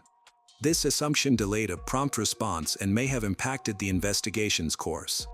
On the 4 days later after Anna Knežević disappeared, staff at her apartment complex provided police with crucial information that changed the investigation. This information was about the night of February 2nd, which was the last time Anna had been in contact. A building administrator reported that several surveillance cameras at the entrance and along the building's facade had been disabled around 9:30 p.m., just 30 minutes before Anna stopped responding to her friend. When security personnel reviewed the recordings, they noticed that the camera lenses had been intentionally covered. The footage showed a person in dark clothing and a motorcycle helmet approaching the outdoor cameras. He spraying paint directly onto the lenses to obscure them. Afterward, he waited for someone to exit the building, which allowed him to slip inside. Once inside, he targeted the camera in the elevator area, spraying paint over its lens as well. This act appeared to be deliberate. The individual seemed to know where the surveillance devices were and how to disable them quickly, discreetly. The building staff confirmed that the security systems had been tampered with.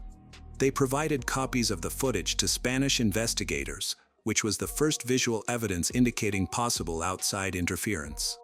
However, identifying the person in the video was impossible due to his helmet and dark clothing.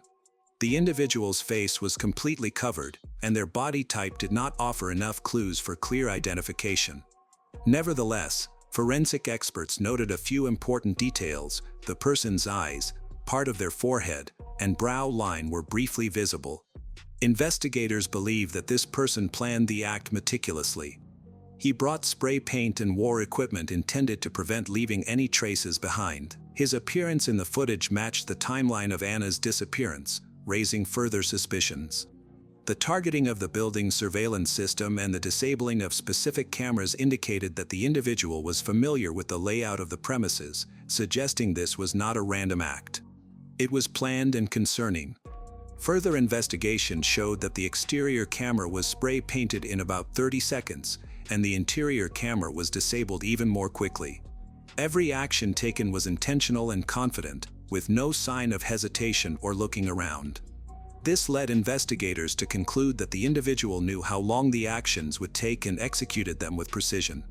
A staff member confirmed that this man appeared on camera just as residents were leaving. He seized the opportunity to enter the building, indicating that he did not have authorized access. Without a key card or entry code, he was not recognized as a resident. He took a direct route from the entrance to the camera near the elevator, with no stops. The video footage quickly caught the attention of both law enforcement and Anna's friends. Sana, who had reached Madrid by that time, shared the video with journalists, which sparked public interest in the case. Media outlets began to speculate that the man in the helmet might be linked to Anna's disappearance, but his identity and motives remained unknown. After an image from the surveillance footage was made public, the FBI started its own analysis. They noted that even low-resolution footage could be analyzed to compare visual elements with their databases. They concentrated on key facial features that were still visible despite the helmet, such as the shape of the eyes, the space between the eyebrows, the brow ridges, and the upper facial structure. These aspects can often be recognized even when partially hidden. Public curiosity about the footage intensified when it was revealed that the paint used to disable the cameras was from a specific brand, which later appeared in other parts of the investigation. Investigators did not release this detail right away, but they found that the spray can involve match the type and packaging shown in a store surveillance footage. This footage captured a man who looked similar to someone seen at Anna's building buying the same spray can. After Anna stopped answering calls and messages, her friend Sana reached out to her husband, David Nezovich, on February 4th. During their conversation, Sana learned that David was in Florida. She proposed that they travel to Madrid together to help search for Anna, and David agreed, even discussing a specific flight from Miami for the next day. However, when the time arrived, he did not show up and later claimed to be in Serbia. This unexpected turn left Anna's friends confused. David was aware that his wife had gone missing under mysterious circumstances in a foreign country. He had the ability to fly to Spain, yet he chose to go to Serbia instead. This decision was puzzling. Instead of participating in the search, he went to a third country where his relatives live. Questions naturally arose. Why didn't he go to the location where his wife disappeared? Why didn't he join the search effort? Sana grew increasingly concerned about David's behavior. While he did not openly dismiss her, his reactions felt distant and confusing. His actions seemed illogical. Although the first few days were critical, he did not attempt to go to Madrid. He believed there was nothing he could do in Spain because he did not speak Spanish, had no place to stay, and was unfamiliar with the city.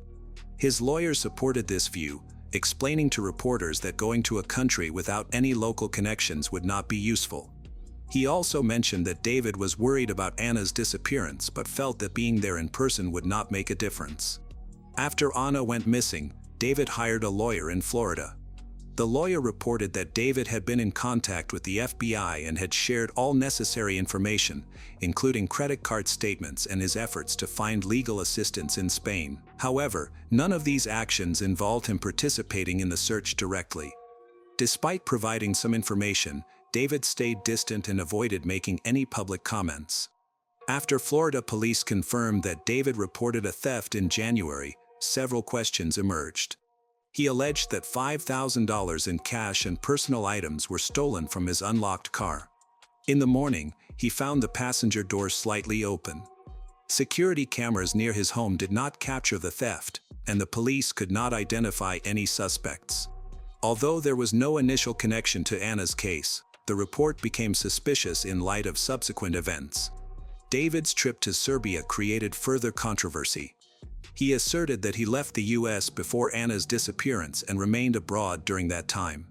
However, Saw mentioned a phone call with him on February 4th, in which he stated he was in Florida, suggesting he might have flown to Serbia after that conversation. There was no official confirmation from border control authorities at that time. David's attorney provided his passport as evidence that he had left earlier, but these inconsistencies raised doubts and increased suspicion regarding his involvement. The situation became more complicated due to a property dispute that had intensified months before Anna disappeared. With shared assets about to be divided, suspicion was understandable. This divorce was not just ordinary, it involved significant financial stakes and joint possessions. Anna's friends noted that their relationship had turned hostile. In contrast, David and his lawyer claimed the divorce was amicable, arguing that they had simply grown apart. At that time, David had not been charged with any crime and was located outside the U.S. However, his absence during the search for Anna and inconsistencies in his statements raised concerns among investigators. While David insisted he had no involvement in Anna's disappearance, a growing list of circumstantial evidence caught the attention of both police and the FBI. In May 2024, U.S. authorities arrested David at Miami International Airport, just after he arrived on an international flight. He was taken into custody by the Diplomatic Security Service and the FBI without any issues. This was the first official action that connected him to Anna's disappearance. He faced charges related to the abduction of a U.S. citizen outside the country, based on a series of indirect but related pieces of evidence uncovered during a multinational investigation. One of the key pieces of evidence was surveillance footage collected by investigators in Spain and Serbia. At a store close to Anna's apartment in Madrid, cameras captured a man who looked like David buying a can of spray paint and duct tape. Forensic analysis showed that the spray paint was the same brand used to disable the security cameras in Anna's building, as the label and color were identical. Investigators viewed this as evidence of premeditation. Additionally, authorities tracked a rental car used by David in Serbia. GPS data indicated that the car entered Spain, traveled through Madrid, and then moved into northern Italy before returning to Serbia. The precise tracking of this route led investigators to believe that Anna's body may have been transported in that vehicle. A stop in a wooded area of northern Italy raised particular interest, prompting coordinated searches by both Italian and Spanish law enforcement. As of that time, no remains had been discovered, but the theory that Anna's body was transported remained a central focus of the investigation. A key piece of evidence came from surveillance footage in Anna's apartment building. Investigators released a video showing a man, matching David's physical description, exiting the elevator with a large suitcase on the same night Anna disappeared. Though his face was obscured, the timing and situation aligned with other findings in the investigation. Authorities suspected that the suitcase might have been used to remove Anna's body from the apartment. David's rental car, which he had picked up in Serbia, was eventually returned to the rental agency. An inspection revealed that the car's mileage had increased by over 4,800 miles. Additionally, it had been modified with tinted windows, which were not part of the original rental terms. These changes raised suspicions. Investigators also found that the car was operating with false license plates during a time it was believed to have been used for cross-border travel. Spanish police recorded a sighting of a similar vehicle near the location where Ana disappeared, but they could not identify the driver because of the tinted windows and fake plates. The FBI linked several crucial pieces of evidence: the purchase of materials, disruptions to surveillance systems, the travel route, elevator footage showing a suitcase, and modifications to a car. Their report indicated that all the evidence suggested a planned criminal act and an effort to conceal it. The official statement referred to the case as the abduction of a U.S. citizen abroad, involving a U.S. national. Although no body was found, authorities believed the evidence was strong enough to justify an arrest. David was taken to a federal detention center in South Florida. His lawyers claimed he had cooperated with authorities, willingly shared information, and did not plan to escape. However, prosecutors contended that the substantial circumstantial evidence and the case's context created a significant risk that he might flee. David's arrest was a pivotal moment in the investigation. Until then, he had evaded authorities and avoided speaking publicly.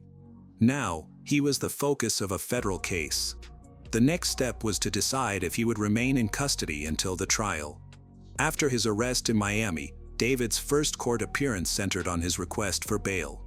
The judge denied the request, citing a high risk of flight, and noted that the actions surrounding Ana's disappearance seemed well planned and executed. The judge highlighted the planning and sophistication as reasons for keeping David in detention. David's legal team appealed the decision, arguing that he posed no danger and did not intend to flee. They proposed a substantial bail amount, an ankle monitor, a travel ban, and home confinement. The defense emphasized David's long-term residence in the U.S., his clean record, and his willingness to cooperate with authorities. However, the court stood. The defense's main argument was that David could not have been in Spain when Ana disappeared. His lawyer presented passport stamps and travel records to show he arrived in Serbia well before February 2nd, claiming that David physically could not have been in Madrid at the time of the incident. The lawyer also noted that David did not speak Spanish, had no ties or residence in Spain, which would have made it difficult for him to plan such an act. Prosecutors were firmly opposed to the defense's claims. They pointed out that David's travels across Europe closely matched the timeline of Ana's disappearance. The evidence included the rental car's route, purchases of specific items, and other activities that suggested he had premeditated the act. Although there was no direct evidence, the prosecution insisted that the strong circumstantial evidence pointed to his involvement. To bolster their case, they presented the court with message transcripts, surveillance footage, phone records, and an analysis of David's behavior. It was argued that some of David's actions could not be mere coincidences. The judge acknowledged that the prosecution had built a substantial body of circumstantial evidence that created a convincing narrative. Although Ana's body had not been found, the evidence indicated that her disappearance involved aggressive intent and likely implicated David specifically. The judge addressed the defense's claim that the evidence was inadequate by clarifying that the requirement for bail is not beyond a reasonable doubt, but preponderance of the evidence. This means the court does not need absolute proof of guilt, only a significant likelihood of risk, like the chance of fleeing or obstructing the investigation. Therefore, the court chose to keep David in custody. His legal team announced they would appeal the bail denial and have filed a formal complaint with the district court, which can review the decisions of lower courts. As the main trial was approaching, David stayed in federal custody. The trial was expected to be lengthy, including expert testimony and international collaboration, and was likely to receive significant media coverage. Investigators began focusing on a woman, identified by the FBI, who might have helped create the suspicious text messages that seemed to come from Ana on February 3rd. This woman, fluent in Spanish, had previously interacted with David via a dating app. The texts sent from Ana's phone were in Spanish and did not match her usual writing style. As mentioned earlier, her close friends quickly noticed that the phrasing resembled a machine translation, a viewpoint later confirmed by linguistic forensic analysis.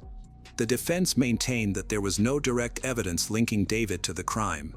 His attorneys highlighted that no one had seen him at Anna's apartment, and there was no evidence of contact between them on the day she went missing.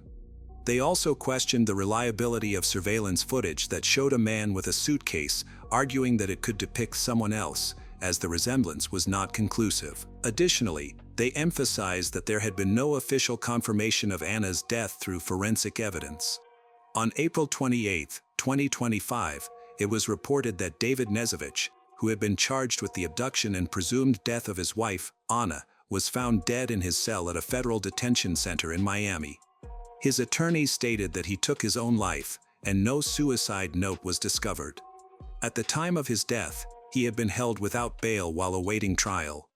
Anna's family expressed deep sadness and frustration over the situation. Since the trial did not take place, Anna's whereabouts remain unknown.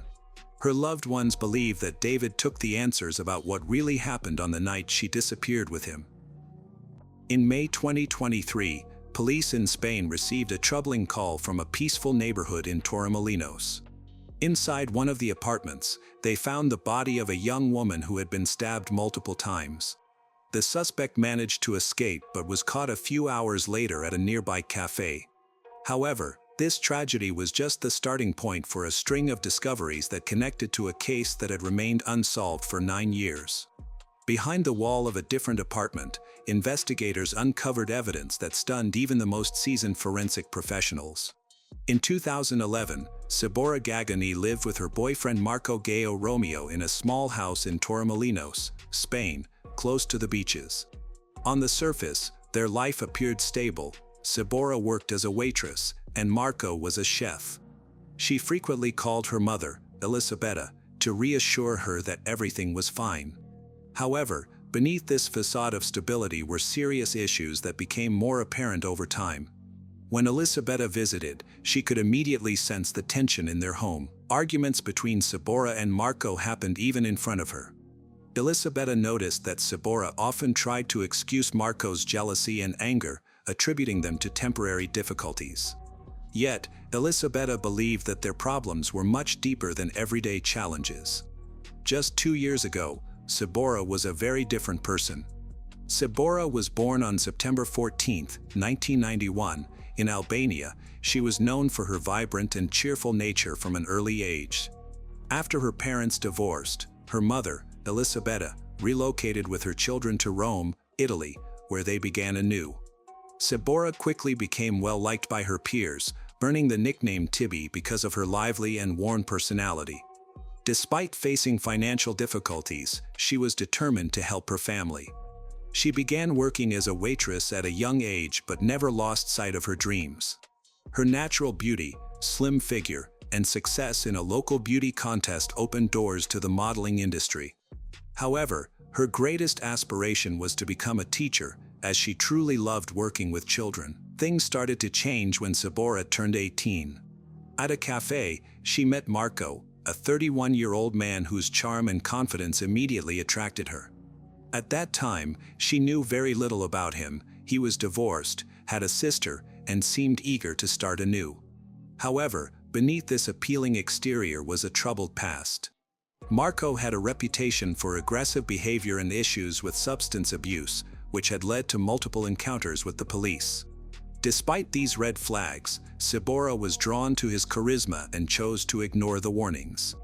A year into their relationship, Marco proposed that Sabora move with him to Spain, claiming that there were better job opportunities there than in Italy. Elisabetta tried to convince her against it, expressing doubts about Marco's intentions, but Sabora was determined. She believed this move would be the start of a new chapter where she and Marco could create a happy life together. Initially, Spain seemed like a great opportunity for Sabora and Marco. Sabora quickly secured a job as a waitress, while Marco found work as a pizza chef. They rented a cozy home, and Sabora shared her hopeful plans with her mother. Unfortunately, their stability didn't last long. Marco started losing job after job, often blaming his employers for his failures.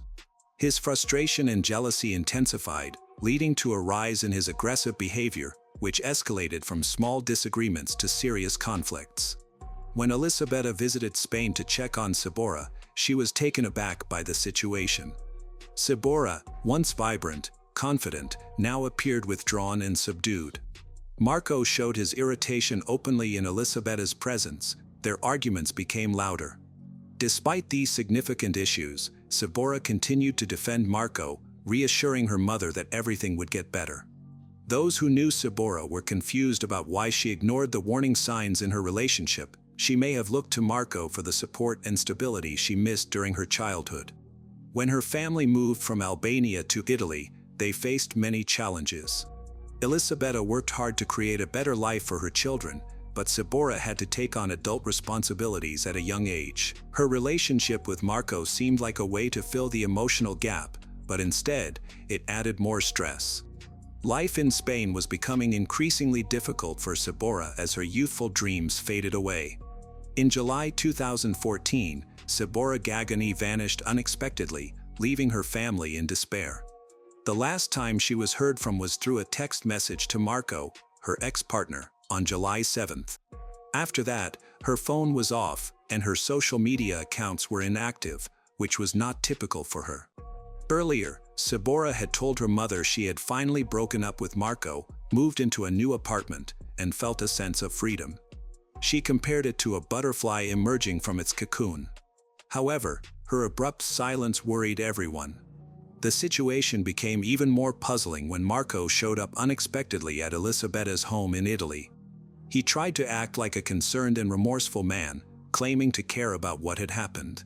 While having coffee, he told Elisabetta that he had no idea where Sabora might be. Marco explained that they had argued shortly before she vanished, and she had left without taking her belongings. However, he later changed his story, saying that a security guard at their apartment complex had seen Sabora leaving with 2 suitcases. These inconsistent statements raised more suspicions and increased worries. Elisabetta remembered that just a few days before, Sabora had decided to end her relationship with Marco for good after 3 years of attempts to fix things. Despite her efforts to distance herself from him, Marco remained persistently involved in her life. In early July, he unexpectedly called Elisabetta to ask if Sabora had returned to Italy. This question seemed strange to Elisabetta, especially considering Sabora's recent breakup and her repeated attempts to cut ties with Marco. Her mother recalled that, before, in 2013, Sabora had even gone back to her mother's home in Italy to leave everything behind, had realized that there was no future for her and Marco. However, Marco refused to let go. He traveled to Italy to see Sabora, begging her to give him another chance and promising to change, even proposing to her. Ultimately, exhausted by their turbulent relationship, Sabora succumbed to his promises. Unfortunately, the same cycle of jealousy, control, and aggressive behavior soon returned, disrupting her peace once again. At one point, Sabora told her mother that if she ever left Marco for good, she might have to disappear completely because she feared he wouldn't let her go. In the following months, Sabora made frequent trips to Italy, likely because her Spanish residency permit had expired. There were reports that she may have used a fake Italian ID for these travels. Elisabetta noticed her daughter appeared more and more scared, but Sabora rarely provided details about her situation. She only mentioned she was looking for a way to escape her troubles. Her family realized something was seriously wrong. Sabora would never cut off contact with them, especially with her mother and brothers. Now, all they could do was wait and hope that Sabora had chosen to go into hiding to escape Marco's grip. However, the conflicting stories and complete silence from her only raised more concerns.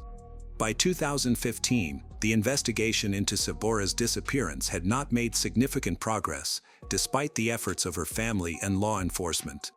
Her mother, Elisabetta, was determined to file an official report with the authorities. She strongly believed that Marco, Sabora's ex-partner, was involved, as he was the last person known to have seen her before she disappeared.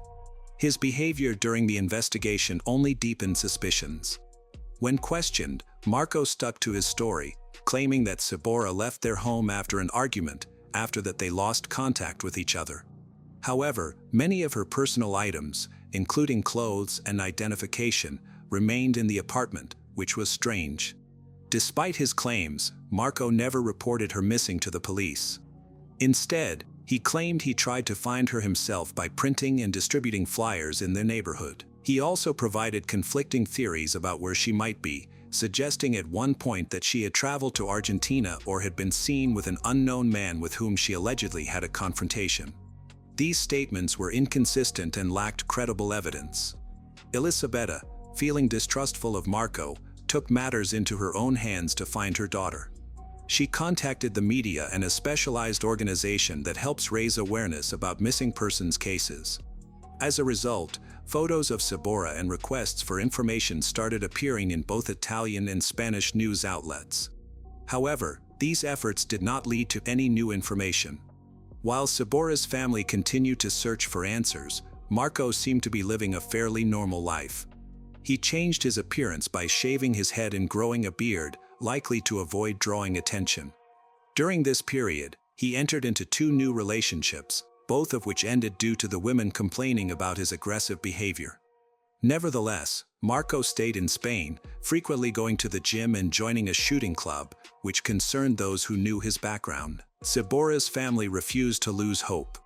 Elisabetta continually urged the police to step up their investigation. As a response, law enforcement began reviewing the case files to identify any overlooked details. They paid close attention to Marco's statements, which had seemed inconsistent from the start. Moreover, there were questions about why he hadn't contacted the police immediately after she went missing. As time went on, public interest in Sabora's case decreased. Despite her family's relentless search for answers, Marco, who was still in Spain, seemed to adapt to life after her disappearance. To his neighbors, he seemed friendly, focused on fitness and socializing. However, concerns about his character lingered due to his past relationship with Sabora and complaints from his new partners. While Sabora's family held on to hope for updates, the investigation remained stalled. Authorities broadened their search using international missing persons databases, but these efforts produced no leads. For those who knew Sabora well, the uncertainty about her fate was agonizing. By 2023, Marco seemed to have changed his life for the better. He was now living with a new partner, Paula, and they had a child together. Yet, beneath this seemingly fresh start, the same problems that troubled Marco for years persisted. His relationship with Paula was unstable. She confided in close friends and co-workers about experiencing physical abuse from him. During this time, Marco had difficulty maintaining a steady job, which made their financial situation worse. Over time, Paula became more aware of the challenges in Paula and Marco's relationship. She felt that Marco was not only aggressive at work but also unsupportive at home. Despite Paula's efforts to create the appearance of a normal life, her struggles were becoming apparent. For Paula, her primary goal was to save enough money to leave Marco and fight for her children's custody. Marco's situation was getting worse. He often told his master about his financial problems, stating he was working only for his family's sake. However, his aggressive behavior at work and inability to get along with co-workers made his master wonder if keeping him employed was worth the hassle. Meanwhile, Paula's friend noticed how serious Paula's situation was and encouraged her to stand up against the mistreatment. Despite this, Paula was too afraid to take any confrontational action. She confided in her friend that Marco had hit her 4 times and kicked her, but she minimized the seriousness of these incidents. This indicated that Paula needed immediate help. On Tuesday, May 16, 2023, Paula enjoyed her day off, excitedly sharing her plans for a relaxing evening with her coworkers. However, the next day, May 17th, took a tragic turn. Around 11:30 a.m., loud shouting came from the apartment that Paula shared with Marco. Although arguments were common between them, this time it sounded much more severe. Paula's voice was clearly heard, calling for help. Victor, Marco's landlord and boss, could hear a loud disturbance coming from her apartment. Worried, he hurried over with a co-worker from the restaurant. When they arrived at the door, they began knocking and shouting to find out what was going on inside. They heard soft sobbing, which then stopped abruptly. Shortly after, Marco opened the door, appearing calm, and told them everything was fine, saying Paula had just gone to bed. However, the absence of Paula's voice made Victor uneasy. This situation was particularly alarming given recent events. Just days earlier, Victor had fired Marco after a series of troubling incidents, including the mysterious disappearance of a kitchen knife. Victor had begun to distrust Marco and wanted to prevent any further issues. Now, Marco was involved in another troubling situation. While Victor went to get a spare key to the apartment, the co-worker called the police. Marco, seeming to recognize that the situation was getting serious, remained calm but acted unexpectedly. He suddenly left the apartment and walked out of the building without explanation. When the police arrived, they found the apartment locked. Victor soon returned with a spare key and entered the apartment to investigate further. Inside one of the rooms, they discovered Paula's body on the floor, stabbed 14 times. Her clothes were drenched in blood, and it was clear she had died several hours prior. The police secured the crime scene and called in forensic experts to gather evidence. They also began searching for Marco, who had fled the scene. Meanwhile, Paula's body was sent for an autopsy to determine the exact cause of death. Just a few hours later, Marco was found sitting calmly at a cafe table. He did not resist arrest and appeared unfazed by the situation. On May 20, 2023, 3 days after Paula's tragic death, Marco appeared in court. He was charged with a crime involving aggravating circumstances related to gender-based violence. The court ordered a psychiatric evaluation and substance testing. Marco was denied bail and remained in custody during the hearing. He chose to stay silent, only speaking to respond to his lawyer's questions. There was no mention of Sabora Gagani. However, just a few days after his arrest, Sabora's case gained attention again. Marco then made a surprising confession while being interrogated at the police station. He stated that during an argument in 2014, he had killed Sabora and hidden her body in the apartment they shared. Despite his confession, law enforcement decided to focus on the investigation into Paula's death first and postpone verifying Marco's claims about Sabora. Elisabetta, Sabora's mother, was devastated by the news of Marco's arrest and his admission about her daughter. For 9 years, she had advocated for a reopening of the investigation, convinced of Marco's involvement in Sabora's disappearance. Marco's confession led to the official reopening of Sabora's case, prompting investigators to validate his statements, starting with a look into the apartment where he and Sabora had lived in 2014. By early June 2023, Spanish investigators concentrating on Sabora's case meticulously examined the building layout where she and Marco had lived. A notable detail emerged: there was a large space that should have been part of the bedroom according to the building plans, but it was missing in reality. After receiving permission, investigators entered the apartment on June 6 and broke through the wall. They found a large wooden box filled with lime. Inside the box, police discovered important evidence: a plastic bag containing a knife with dried blood and personal items believed to belong to Sabora. Among these items was a wilted bouquet of flowers on top. The box also contained several plastic bags, one of which had a camping sleeping bag that held human remains. These remains were sent for forensic analysis to identify the person and determine the cause of death. To confirm the identity, Spanish authorities requested DNA samples from Sabora's family in Italy. On June 10, police visited the home of Sabora Gagani's mother, Elisabetta, to collect a saliva sample. The DNA results confirmed that the recovered remains belonged to Sabora. In the week that followed, new information about Marco's actions came to light. During interrogations in Spain, he claimed to have tried to dispose of the body using acid, but this claim could not be verified. Investigators observed that Marco often changed his statements. For Elisabetta, the confirmation of her daughter's remains was heartbreaking. After 9 years of uncertainty, she felt her hope had been taken away, although she had never stopped seeking answers about what happened to her daughter. Over the years, her life had changed significantly. Sabora's father passed away from illness without ever discovering the truth about his daughter. Although her efforts ultimately led to answers, they also brought a bittersweet feeling of closure. Forensic experts are continuing to analyze the evidence collected from the location where Sabora's remains were discovered. A knife found in a plastic bag has been sent for testing to check for biological traces that might connect it to Marco. At the same time, Spanish investigators are working with their Italian colleagues to gather additional materials related to Sabora's disappearance. Although there is evidence against him and he initially confessed to being involved in Sabora's death, including disclosing where her remains were located, he later took back his confession. Marco's lawyer claims that his statements were made under pressure and should not be accepted as evidence in court. Nevertheless, investigators argue that the items found in a hidden box, including Sabora's personal belongings, give them solid grounds for pursuing further charges.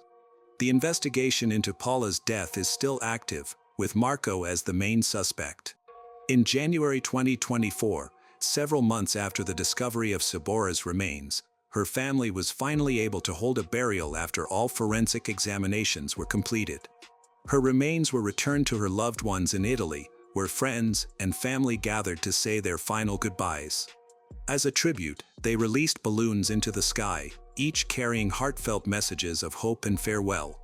Meanwhile, significant attention was on the ongoing legal case against Marco, who was facing charges related to Paula's death. During a hearing on January 30, 2024, Marco presented a handwritten 17-page letter admitting his responsibility for Paula's death, but he included many conditions. He stated that the conflict stemmed from ongoing arguments about shared debts and her infidelity. Marco claimed that he used excessive force in self-defense during the altercation, which led to the tragedy. Marco admitted certain things about Paula, but he was unwilling to give detailed information about Sabora's case. He confirmed that he wrapped her body in plastic, placed it in a wooden box, covered it with flowers, added lime, and sealed it in a wall. However, he insisted that he was not responsible for her death, claiming that his actions were driven by fear of the situation. During the trial, Marco changed his story about how Sabora died, providing a completely different account. He claimed that the Albanian mafia, which he said he was involved with due to debts, was the one who killed her. According to Marco, he had borrowed €25,000 to start a brothel, but the money was stolen. When he couldn't repay the debt, he said 4 men came to his house, and during an argument, one of them killed Sabora. Marco stated that he was then threatened with his own life and forced to dispose of her body to avoid more trouble. This version of events raised serious concerns among investigators because Marco had changed his statements multiple times during the investigation. It became clear that he had lied to mislead authorities. There was no evidence to support his claims of mafia involvement. An autopsy revealed that Sabora had died from multiple stab wounds, indicating a violent crime. Sabora's family finally learned the truth about her fate years after she was reported missing. Her mother, Elisabetta, shared that she had spent the last 9 years hoping for answers. By May 2024, the trial for Paula's case was in progress, and the court moved forward with a jury trial to address charges of domestic violence and homicide. Meanwhile, Sabora's case had been reopened but had not yet gone to trial, as investigators continued to examine Marco's claims. Further court proceedings were expected. The experiences of Sabora Gagani and Paula illustrate the harmful effects of relationships characterized by manipulation and abuse. Sabora had aspirations for a promising future, while Paula was working to regain control of her life. Both women were negatively impacted by the same individual. Their stories remind us of the crucial need to identify the early signs of abusive behavior and take action to prevent further harm.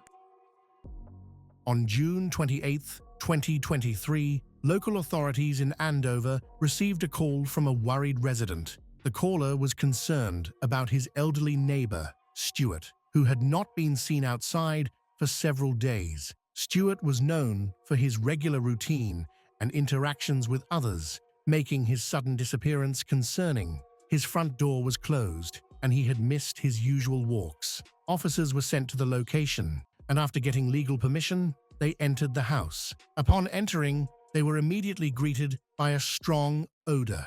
The house seemed to be occupied, but was in disarray. Their attention was drawn to the living room, where they found the man's body on the floor, partially covered by a white sheet. A fan was on, running at full speed, and directed right at the body. The arrangement of the room sparked many questions. A turned-off cell phone was located on the coffee table next to its charger. Handwritten notes, some with aggressive or hostile statements, were scattered on the floor and were collected for further forensic examination. There were no indications of forced entry or theft, as valuable items remained undisturbed. Close to the body was a small Pomeranian dog that seemed calm and showed no visible injuries. Investigators discovered signs of illegal substances in the kitchen, including used syringes, packaging materials, and remnants of unknown substances. These items were thoroughly recorded and sent for lab analysis. There were no blood traces found on the walls or furniture, but the body's condition suggested that death occurred several days earlier. The level of decomposition and changes in the skin confirmed this timeline. Additionally, the body's position and markings on the arms indicated a possible attempt at self-defense. Right from the beginning, it was clear that this was not a natural death. Several factors raised serious concerns: the position of the body, the state of the room, the running fan, the notes, and the dog left alone. As a result, the authorities began a comprehensive investigation. The investigation quickly established that the body found was that of Stuart Crocker, a 62-year-old man who was found dead in his small home, which he had owned for many years. He was a retired British Army veteran receiving a military pension. Although he lived alone, he kept in regular touch with his family, including his children and ex-spouse. Those who knew him described Stuart as kind, calm, and always ready to assist others. He had no known conflicts with his neighbors or relatives. During the initial investigation, detectives reviewed footage from surveillance cameras on nearby homes. One video showed an unknown woman entering the residence approximately 5 days before the body was discovered.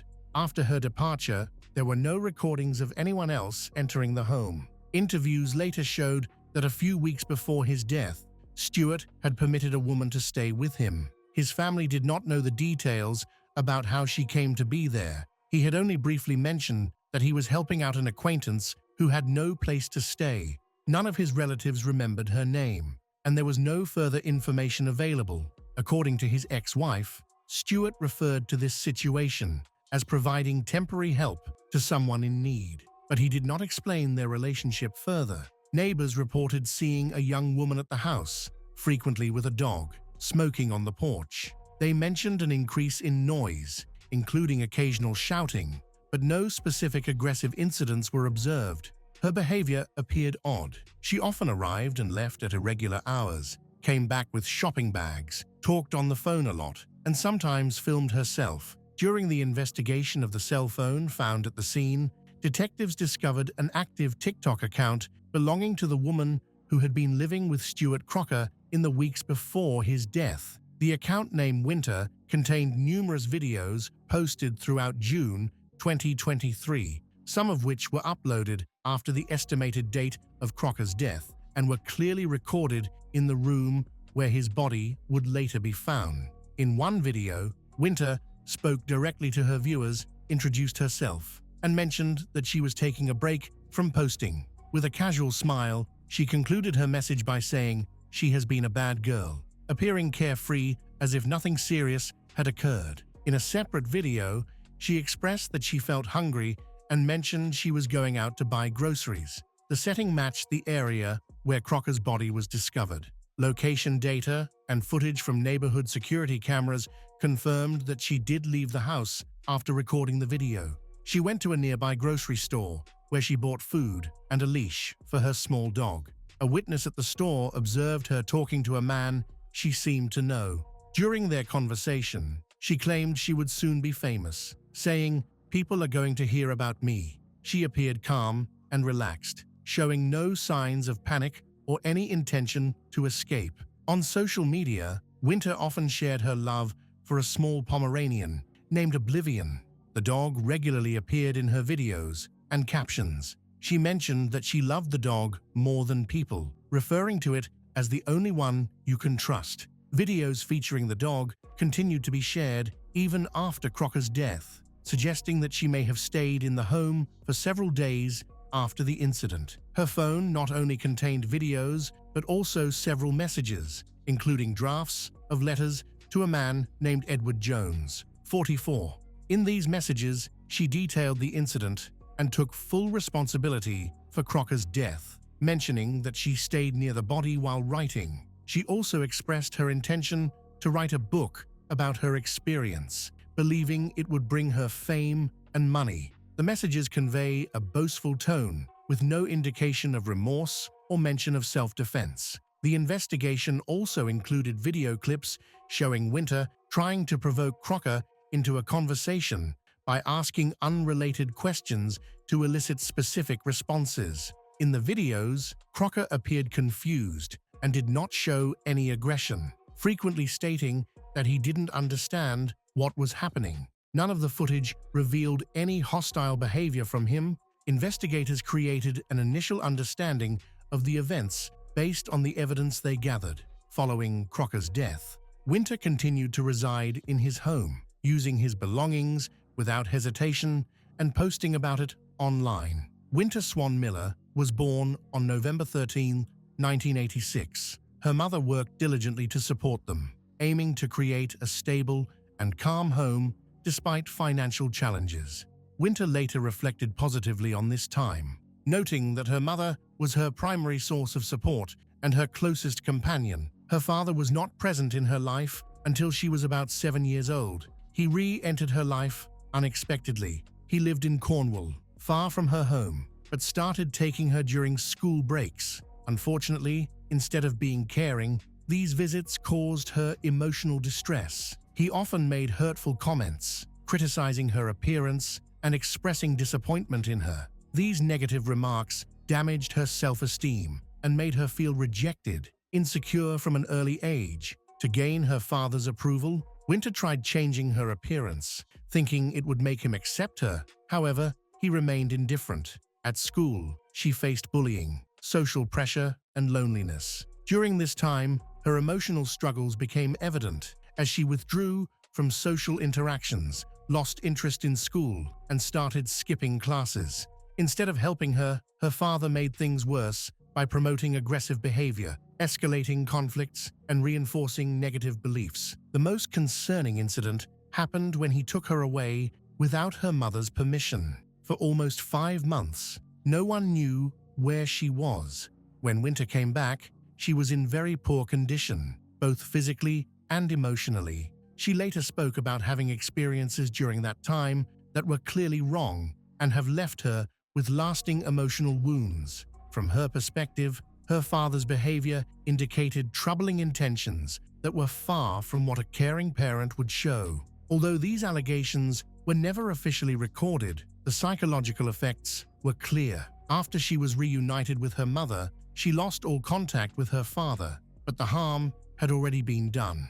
Winter did not get the support she needed from social services or educational systems. Due to her experiences, she developed a deep mistrust of others, a persistent feeling of danger, and a defensive attitude, even in safe situations. By her teenage years, these patterns of emotional detachment, avoidance, and instability had become firmly established. At school, Winter was considered a troubled teenager. However, her behavior was not due to aggression, but rather a profound lack of emotional safety.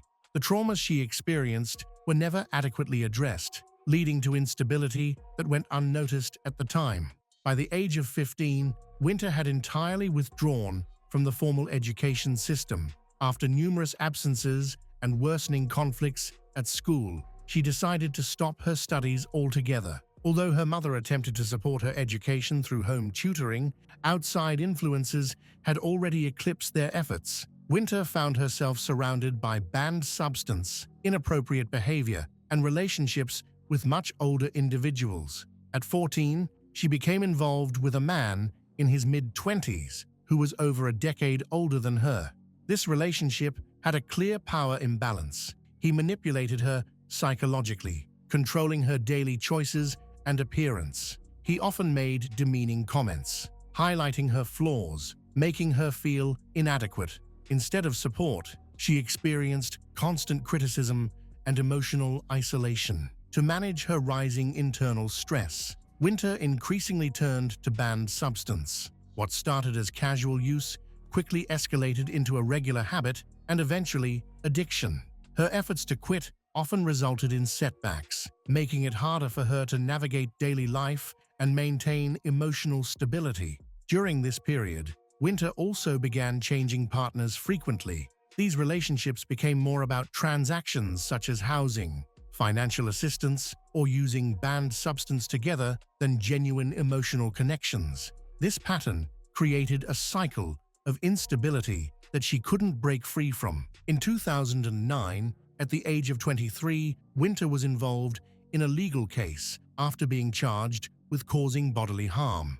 The specific details of the incident were not disclosed, but she received a non-custodial sentence. This incident marked the beginning of a pattern of aggressive behavior in her life. Additionally, issues related to substance use, declining mental health, and an increasing tendency to engage in conflicts contributed to her instability. As Winter's life progressed, she began to pursue unique hobbies, particularly collecting different kinds of bladed items, including knives, brass knuckles, and decorative swords. Her collection expanded steadily over time. The way she showcased these items in her home and frequently referenced them in her writing indicated that her interest went beyond mere aesthetics. They appeared to represent a desire for control and a psychological defense mechanism. Given her overall behavior, this hobby raised alarms among the few individuals who remained in contact with her. During this time, Winter's mental health was quite unstable. She experienced frequent mood swings, intense irritability, and sudden emotional breakdowns. Even though it was clear she was struggling, she chose not to seek professional help. This choice was rooted in her deep mistrust of support systems and her belief that she could handle everything on her own.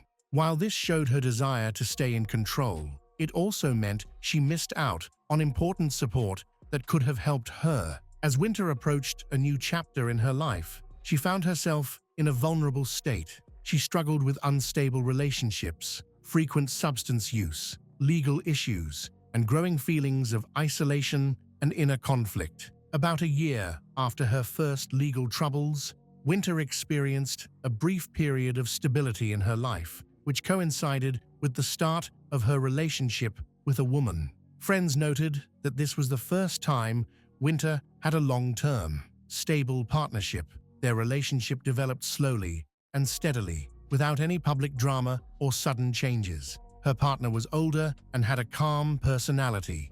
Importantly, she did not try to control Winter. For the first time, Winter felt emotionally safe and truly accepted. With her newfound stability, Winter started to explore different career options. She began by working as a veterinary assistant and later moved into pet care. As time went on, she honed her grooming skills and began providing dog grooming services. Although the work wasn't consistent, it gave her a sense of purpose and some financial independence. During this period, Winter adopted her own dog, a Pomeranian named Oblivion.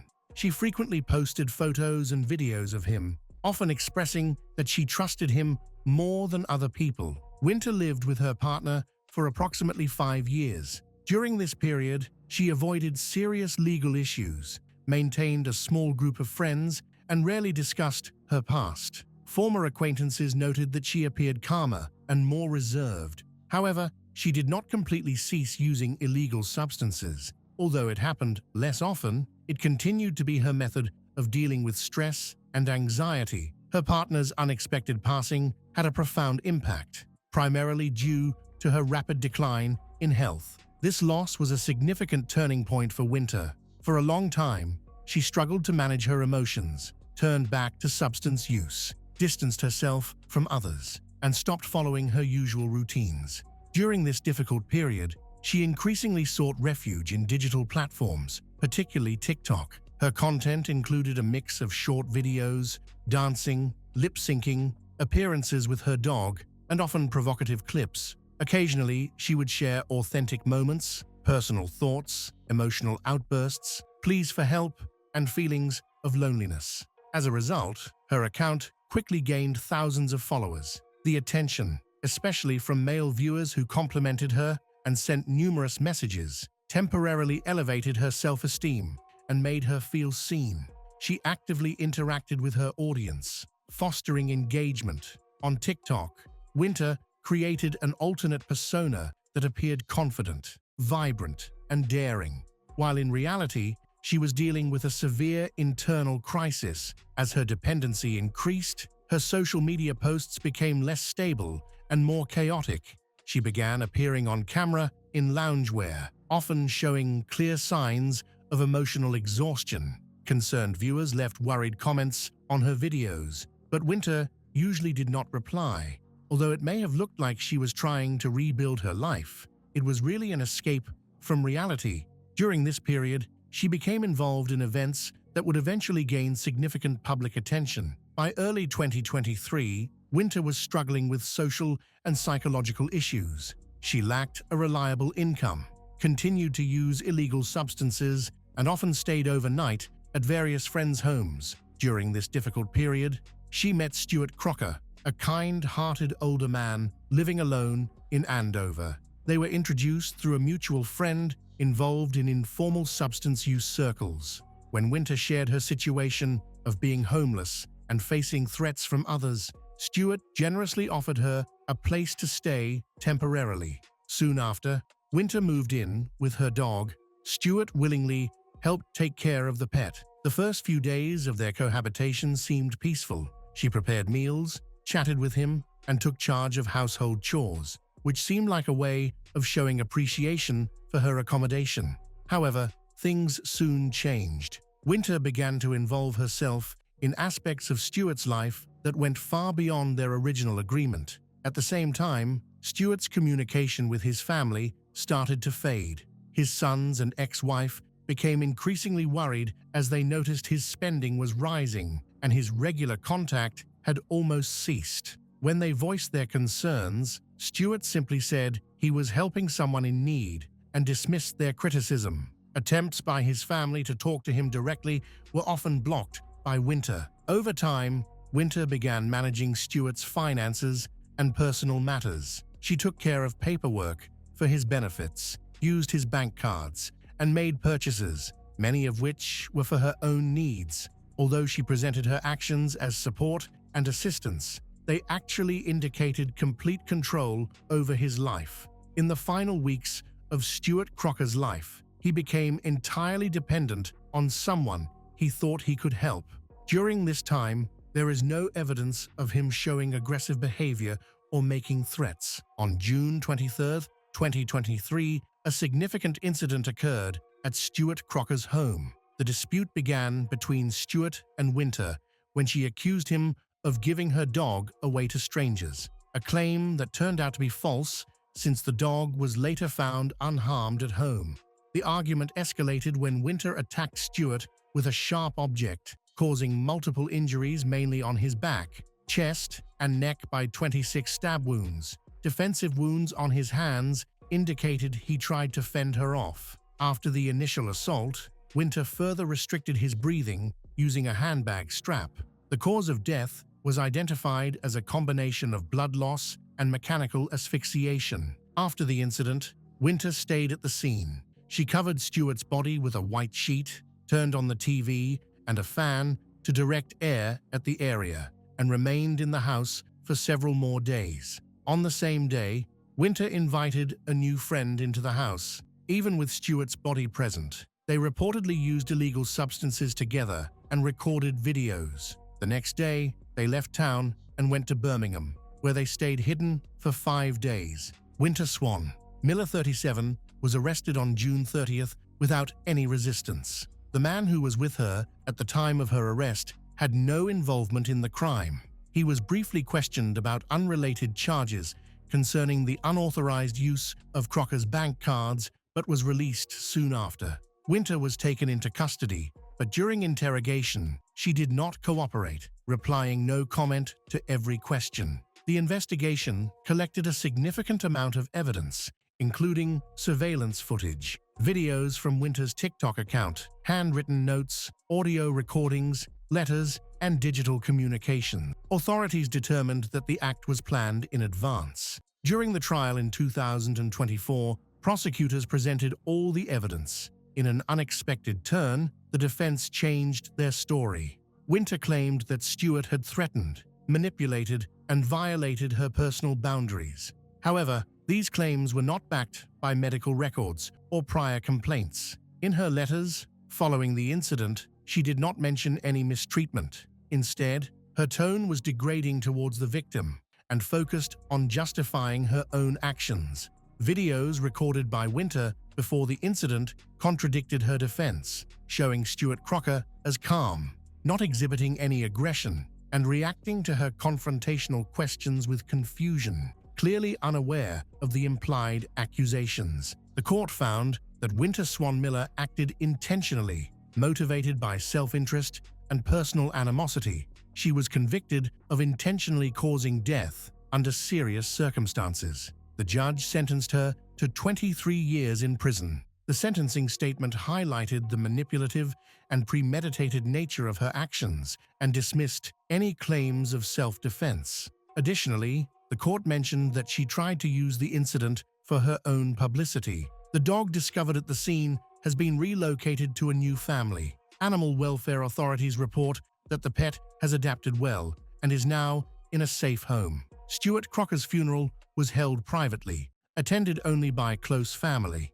During the service, his sons and ex-wife shared heartfelt memories, describing him as kind, generous, and always eager to assist others. They highlighted how his trusting nature ultimately contributed to the tragic event. The case gained significant public interest, especially because of the dramatic social media posts, the lack of remorse shown, and the deliberate nature of the crime. It was just after 4:30 in the morning when the tracking app on Sade Robinson's phone suddenly went dark. Earlier that night, she had left work, excited about her first date with a man she'd recently met. By sunrise, her car was in flames, and along the shores of Lake Michigan, something unimaginable was waiting to be discovered. Sade Robinson was born in 2004 in Vicksburg, Mississippi. She is the daughter of Sheena Scarborough and Carlos Robinson. Her life changed early on, when she was just a year old. Her parents separated. Sade then moved with her mother to Milwaukee, settling into her grandparents' home. This city would become the backdrop of her formative years, and the place where her vibrant personality began to bloom. From the start, Sade stood out. She was curious, energetic, and always eager to learn about the world around her. She approached every activity, from soccer to Girl Scouts, with great enthusiasm. These early experiences not only allowed her to shine, but also helped shape her natural skills in leadership, teamwork, and discipline. Though Sade's father lived in Florida, she maintained a close bond with him. Frequent visits between states became a routine part of her life, and through them, she developed a rare sense of independence and responsibility at a young age. As she grew older, Sade's passions began to take clearer form. She was drawn to the arts, especially rap music and dance, where she could express herself freely. But her dreams weren't limited to the creative world. She also felt a deep desire to serve her country and envisioned herself someday joining the armed forces. Her academic record was equally impressive. Sade was known as a standout student, always focused and determined. Yet, even with her achievements, she wasn't immune to challenges. During 7th grade, she encountered difficulties at school. As a result, she made the brave decision to relocate to Florida and live with her father, seeking a fresh start. Once again, Sade showed resilience in her new environment. She continued to excel, both socially and academically. Teachers and peers alike admired her focus, her ambition, and her quiet confidence, one that was rooted in strength rather than pride. In 2019, after spending several years in Florida, she returned to Milwaukee to live with her mother. When her final year of high school arrived in 2021, Sade poured herself into her studies, managing to graduate an entire semester early, yet another example of her unwavering determination. By 2024, at just 19 years old, Sade Robinson embodied a rare blend of discipline, ambition, and independence. She was pursuing a degree in art at Milwaukee Area Technical College, balancing her education with 2 full-time jobs. But her ambitions didn't stop there. She had already set her sights on a future in criminal law. Through sheer effort and careful, Said was able to accomplish a major milestone. She bought her own car. It was more than just a vehicle. It represented her growing independence. Not long after, she moved out of her mother's home and rented her very own apartment. She balanced 2 demanding jobs to support herself. One of them was at Pizza Shuttle, where her work ethic, discipline, and initiative didn't go unnoticed. She quickly rose through the ranks and was promoted to manager. Her second job was at the prestigious Wisconsin Country Club, where she also helped her younger sister secure a position, making sure her sibling had access to the same opportunities that had shaped her own path. At that moment, her future looked incredibly bright. She had clear goals, the discipline to chase them, and the kind of maturity most people twice her age hadn't yet reached. Yet, behind all of that strength and focus, Said still carried the hopes of any young woman her age. She dreamed of love, companionship, and a meaningful connection. What she never expected was that this search would lead her into the most dangerous moment of her life. April 1st, 2024 began like any other day for Saad. She started her morning shift at Pizza Shuttle, as she often did, took a few moments before work to catch up with her mother over FaceTime. Everything about the day seemed routine until the end of her shift. Said was excited because she had a date planned that evening with a man she had recently met through a dating app. She left work to meet him. That would be the last time anyone in her group would see or hear from her. The following day, April 2nd, Said didn't show up for her shift. She hadn't called in sick or left a message, which was completely out of character. Concern quickly spread among her co-workers. They began texting and calling her, hoping for an explanation, but there was no reply. Her family and close friends also began to worry. None of them had heard from her since the day before. As hours passed without a word, worry turned into panic. Those closest to her knew something was wrong. This was a chilling and inexplicable silence. As night fell and still no answers emerged, one of Said's friends made the police and report her missing. Before doing so, she checked Said's most recent social media activity and found something crucial: a Snapchat post of Saad. The timestamp was around 9 p.m. on the night of April 1st. That would be the final digital trace Saad left behind. On April 3rd, with no updates and mounting concern, police officers went to Saad's apartment. They knocked on the door, but there was no answer and no sounds from within. Unbeknownst to them, authorities elsewhere in the city had already made a horrifying discovery. At around 7:30 a.m. on April 2nd, 2024, the Milwaukee Fire Department received a report from local residents about a car on fire. When emergency crews arrived, they found thick smoke and flames engulfing a 2020 Honda Civic. The vehicle had been abandoned and was burning rapidly. Firefighters managed to contain the blaze. No one was inside the car, but the contents of the trunk raised immediate concern. A black coat, a pair of ripped jeans, and other women's clothing, charred but still identifiable. A cell phone, partially damaged by heat, was also recovered. The authorities now had physical evidence, but they still needed to know who the car belonged to.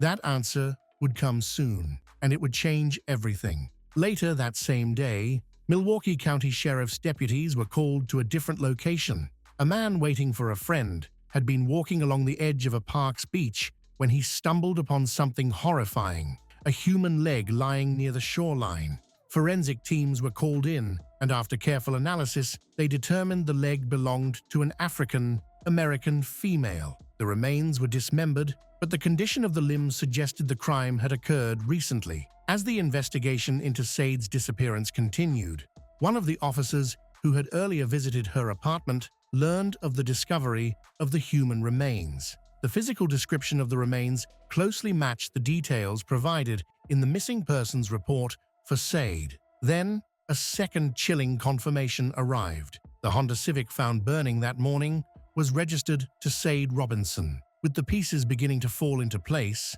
detectives returned to her apartment. They spoke with the building's maintenance worker, who revealed that he had seen Sade on the morning of April 1st. She seemed excited and said she was looking forward to a date after her shift. Investigators pulled the building's surveillance footage, which showed Sade leaving her apartment at 9 p.m. on April 1st. She never returned.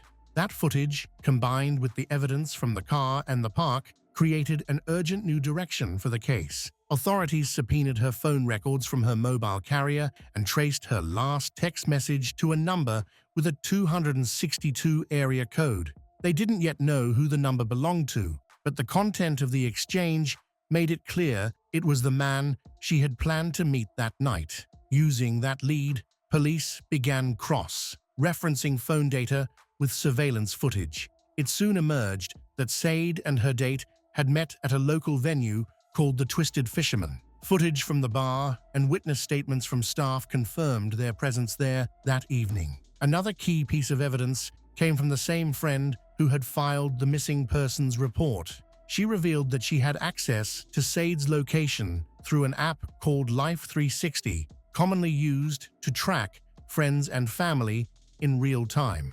According to the app's log, the last known location for Sade Robinson was Warnimont Park at 4:30 a.m. on April 2nd. A clearer timeline began to take shape. Investigators learned that she was originally scheduled to meet her date at 5 p.m. on April 1st at a place called Brad House. However, at the last minute, the man changed the location to a different venue, Twisted Fisherman, a bar where he had previously worked. He claimed he needed to stop by to pick up some paperwork. Sade had no objection. At 5:20 p.m., she arrived at Twisted Fisherman. He was already there, waiting at the bar. The two sat side by side, ordered drinks and food, and chatted casually as the evening unfolded. Just over an hour later, they left the bar together, got into Sade's car, and drove to a second location, Duke's, another bar. They spent roughly 3 hours at Duke's before heading to a residential neighborhood in southwestern Milwaukee, where they remained for several more hours. At some point in the early morning hours of April 2nd, Sade's phone showed movement again, this time heading toward Warnimont Park. At 4:35, her Life 360 tracking app went silent. The battery had died. That was the last signal the phone would ever send. All signs pointed to one horrifying conclusion. Sade Robinson had been murdered, and the person she had trusted enough to meet that night was now the prime suspect. Thanks to swift and coordinated work by law enforcement, the investigation progressed rapidly. Authorities had already zeroed in on one individual. Though his name was still unknown to the public, police knew he was the last person to see Sade alive. The evidence they had gathered was enough to obtain both an arrest warrant and a search warrant for the residence traced from Sade's phone activity. On April 4th at 1 p.m., officers moved in. They arrived at the suspect's home and took him into custody. His identity was finally confirmed. Maxwell Anderson, a 33-year-old man and the son of a well-known businessman in the region. Following his arrest, disturbing details about his background began to emerge. Throughout his life, Anderson had exhibited a pattern of problematic behavior. His own father had once tried to help him by giving him a position in the family business, but eventually fired him, stating that he was unfit for the job. Anderson was also a U.S. Navy veteran, but in recent years he had drifted from one job to the next, working primarily as a bartender in various establishments across Milwaukee. None of the positions lasted long. Between 2014 and 2019, he had multiple arrests on record, mostly for minor offenses such as public disorder and disturbances. Investigators worked to determine exactly how Sade and Anderson first met.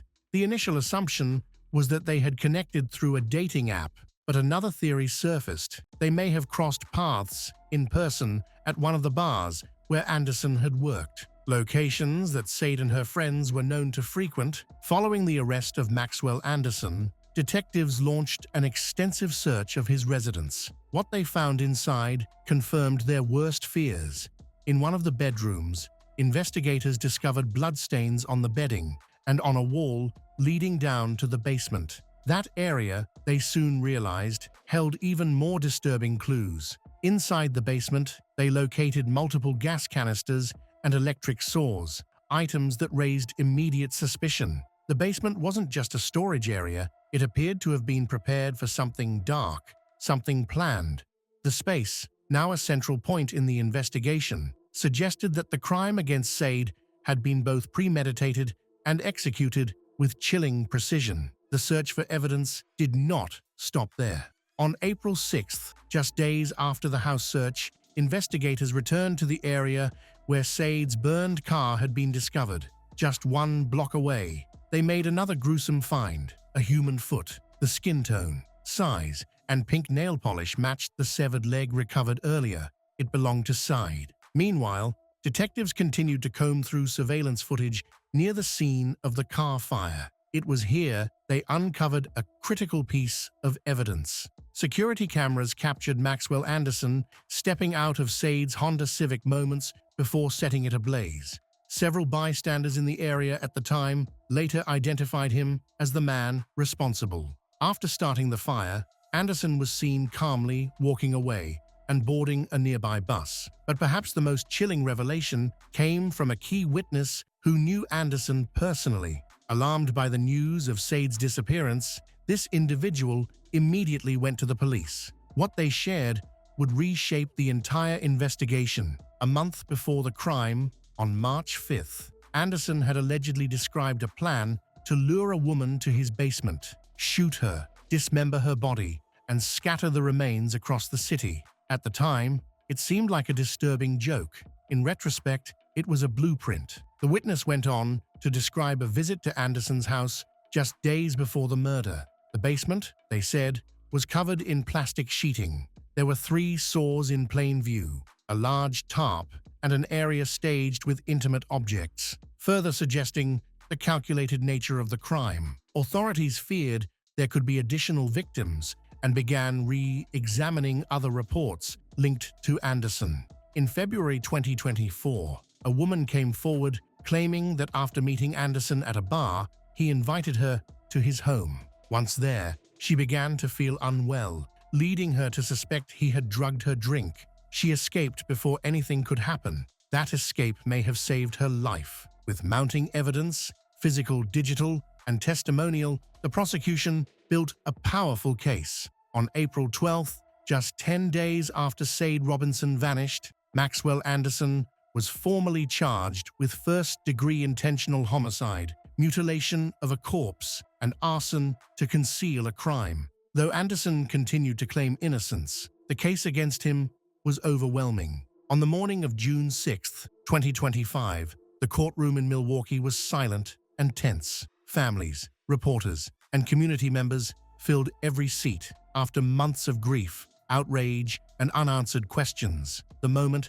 had finally arrived. The jury had reached its decision. It took less than a day of deliberation. By 9:00 a.m. the next morning, their verdict was ready. Maxwell Anderson found guilty on all counts. First-degree intentional homicide, mutilation of a corpse, hiding a corpse, arson. It was official. The man who had lured 19-year-old Sade Robinson on a first date only to brutally kill and dismember her was now legally responsible for one of the most horrifying crimes Milwaukee had ever seen. The trial had laid bare every excruciating detail. Jurors were shown hundreds of surveillance images and forensic photographs. They listened to the testimony of dozens of witnesses. They saw snapshots of Sade in her final hours, alive, vulnerable, and unaware of the fate awaiting her. The prosecutor made the case clear. Sade was killed inside Anderson's home. He later dismembered her body, her remains, legs, arms, torso, even her right breast were scattered across counties. Some were found in the lake, others washed ashore, and in an attempt to erase it all, he set her car ablaze and walked away. Maxwell Anderson did not testify, and his defense team called no witnesses. His lawyer claimed the murder wasn't planned. However, the evidence suggested otherwise, revealing a sequence of events that started like any other night but culminated in horrifying violence. Sade Robinson was ambitious and full of potential. She was a student at Milwaukee Area Technical College, held 2 jobs, and was actively shaping her future. That future was taken from her. Now, justice has been served. Sentencing is scheduled for August 15th, but for her loved ones, the real sentence is something far greater: life without her. Nanette Krentel grew up in New Orleans in a humble, close-knit family. Her parents, Dan and Pat Watson, raised her along with her siblings Kim, Eliza, and 3 half-siblings, and taught her important values of loyalty and kindness, known for her gentle and caring nature. Nanette had a deep love for animals and shared her home with 2 cats and a dog. Despite moving away, she maintained a close bond with her family, especially her father and sisters, speaking with them daily. In 1994, at 27 years old, Nanette met Steve Krentel while applying for a job at his office supply store. Steve, then 28, owned both a scuba gear business and the store, and was going through a divorce at the time. Their professional relationship soon turned romantic, and after Steve finalized his divorce, he introduced Nanette to his young son, Justin. By 1995, they were married. Steve's native of Louisiana. He grew up near Lacombe and reportedly had a tense relationship with his brother, Brian. In 2000, Steve and Nanette moved to Lacombe, closer to his parents. He gradually worked his way up in the Tammany Parish Fire Department, eventually becoming the fire chief. Respected for his professionalism, his career in the fire department provided him with financial security and influence in the community. In 1997, after Steve sold both of his businesses, Nanette shifted her career path. She began working at a daycare center, where her kind and attentive nature earned the trust of parents and co-workers. Beyond her job, she became involved in the community, organizing fundraisers and charitable events, as well as supporting local fire departments by selling handmade ceramics and baked goods. By 2017, she had been out of the workforce for several years, focusing instead on her home, her pets, and continued community involvement. Although she had no children, Nanette was always concerned and attentive to the lives of her loved ones. She often played a central role in family matters, offering emotional and financial support to her loved ones. To outsiders, she and Steve seemed to lead a peaceful life, residing on 100 acres of scenic remote property in Lacombe. However, behind closed doors, Nanette grew increasingly concerned for her safety after Steve's brother, Brian, was released from prison. Brian allegedly blamed Nanette for the legal issues that led to his incarceration and had made direct threats against her. In response, she urged for additional security measures, having cameras installed around the property and keeping protective tools in her bedroom, car, and purse. She openly shared her fears with her family. Her father and sisters, aware of the escalating tension, were alarmed but did not anticipate just how grave the situation would become. Steve was also concerned and worked with Nanette to increase security. He installed additional cameras, purchased self-defense equipment, and even practiced shooting with her at a local shooting range. However, despite these precautions, the simmering problems in their family did not go away. Behind the facade of a peaceful life, there were bitter family conflicts, growing tensions, and the choices ahead led to unforeseen consequences. On July 14, 2017, at around 2:30 p.m., the St. Tammany Parish Fire Department received an urgent call from Steve's cousin, who lived nearby. He reported seeing thick smoke rising from Steve's property and suspected the house was on fire. Despite the distance between their homes and the dense forest in between, the fire was visible from afar. Steve and his team arrived at the scene around 3 p.m. when the house was engulfed in flames. Firefighters worked into the evening to extinguish the fire, only to discover human remains in the bathroom of the master bedroom. The damage was extensive, but the location of the remains and the fact that no one else lived there indicated the victim was likely Nanette, Steve's wife. No alarms had sounded, and throughout the day, Steve's repeated calls to both Nanette's cell phone and the house landline had gone unanswered. Her car remained in the garage, further confirming she had been home at the time of the fire. Tragically, all the household pets also perished, reflecting the sudden and intense nature of the flames. Federal fire investigation specialists joined the inquiry. Initially, the fire was considered a possible accident, but the circumstances surrounding Nanette's death raised suspicions. Her remains were found in the bathroom, and there was no indication she had tried to escape. This prompted a forensic autopsy, which included DNA testing and an investigation into the cause of death. About a week later, during a memorial service, part of the coroner's preliminary findings became public. It was revealed that Nanette had suffered a gunshot wound to the head, with a bullet found in her skull. This discovery completely shifted the direction of the investigation. On July 18th, the sheriff confirmed the findings, apologized for the delay in communication, and acknowledged evidence of a criminal act. Further autopsy results showed no smoke inhalation in Nanette's lungs, proving that she had died before the fire. Since no weapon was found near her body, the possibility of self-inflicted injuries has been ruled out. The investigation further revealed the presence of 9 security cameras on the property, but Steve stated that the system had stopped functioning several days before the fire. Efforts to recover footage from the damaged equipment were unsuccessful.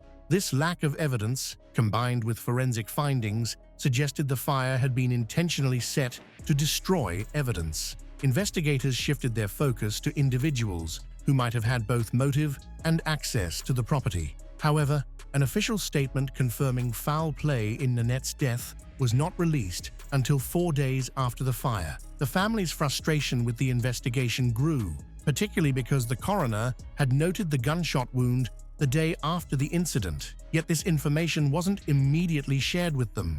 Nanette's sister, Kim, a prosecutor in Nebraska, publicly criticized the investigation, pointing to the lack of proper scene containment, which may have compromised evidence. When Nanette's relatives arrived in Louisiana shortly after the tragedy, they found the property unsecured and the house open.